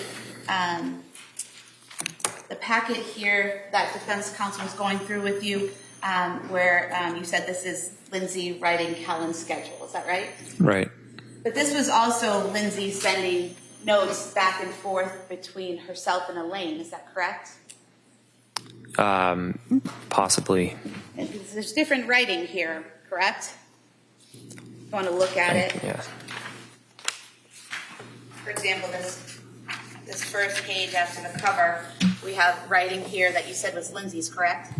It looks like it, yeah. And then down here, there's a note that's in different handwriting, correct? Yeah, I would say so. So were you aware that Lindsay was using this notebook to communicate back and forth with the nanny about Callan's care?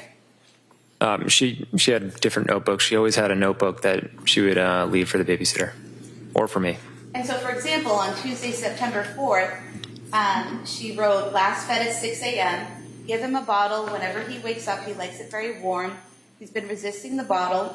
If he won't drink it, after 45 minutes of trying, please text me to let me know. Put down for next nap 1 hour after he wakes. Try to put down drowsy but awake. But if he cries, pick him up and rock, bounce, or hold him until asleep, then put down. He usually sleeps 45 minutes, but let him sleep as long as he wants. These are very detailed notes that Lindsay is sending to the nanny, correct? Yeah. And then she also wrote, if you have time, wash and cut up veggies, sweet potatoes, 1-inch cubes peeled, broccoli, small pieces, peppers, 1-inch pieces, plastic Ziploc bags to put them in. Next bottle 2.5 hours after the first bottle, correct? I believe what you're reading, yeah. So very particular about what she wanted the nanny to do, how she wanted her to do it, and when to feed Callan, when to put him down for a nap, all of those things. Very particular, correct? Sounds like it, yeah.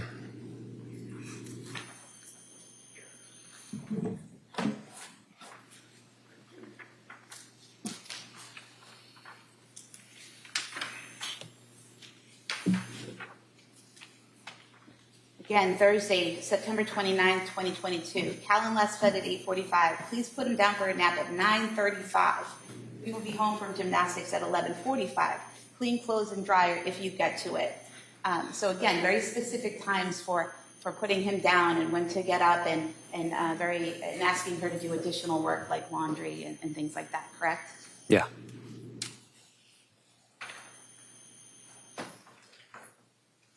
Again, October 6th, 8 at 8:15, fell asleep at 8:40. Changing table is now in the bathroom. If he wakes before 9:40, give him 15 minutes to settle himself back to sleep. I'm hoping he will sleep till 10:15. If he is still asleep at 10:40, wake him. Feeding at 11 a.m. First try bottle. If he doesn't take it after 15 minutes, make oatmeal. 2 tablespoons of oatmeal. Make thin with breast milk. Can heat for 5 to 10 seconds. Again, very specific directions on what she wants done and how she wants Callan cared for, correct? Yeah. And throughout this notebook, it's more of the same, correct? Or have you even seen that? I haven't seen it, yeah.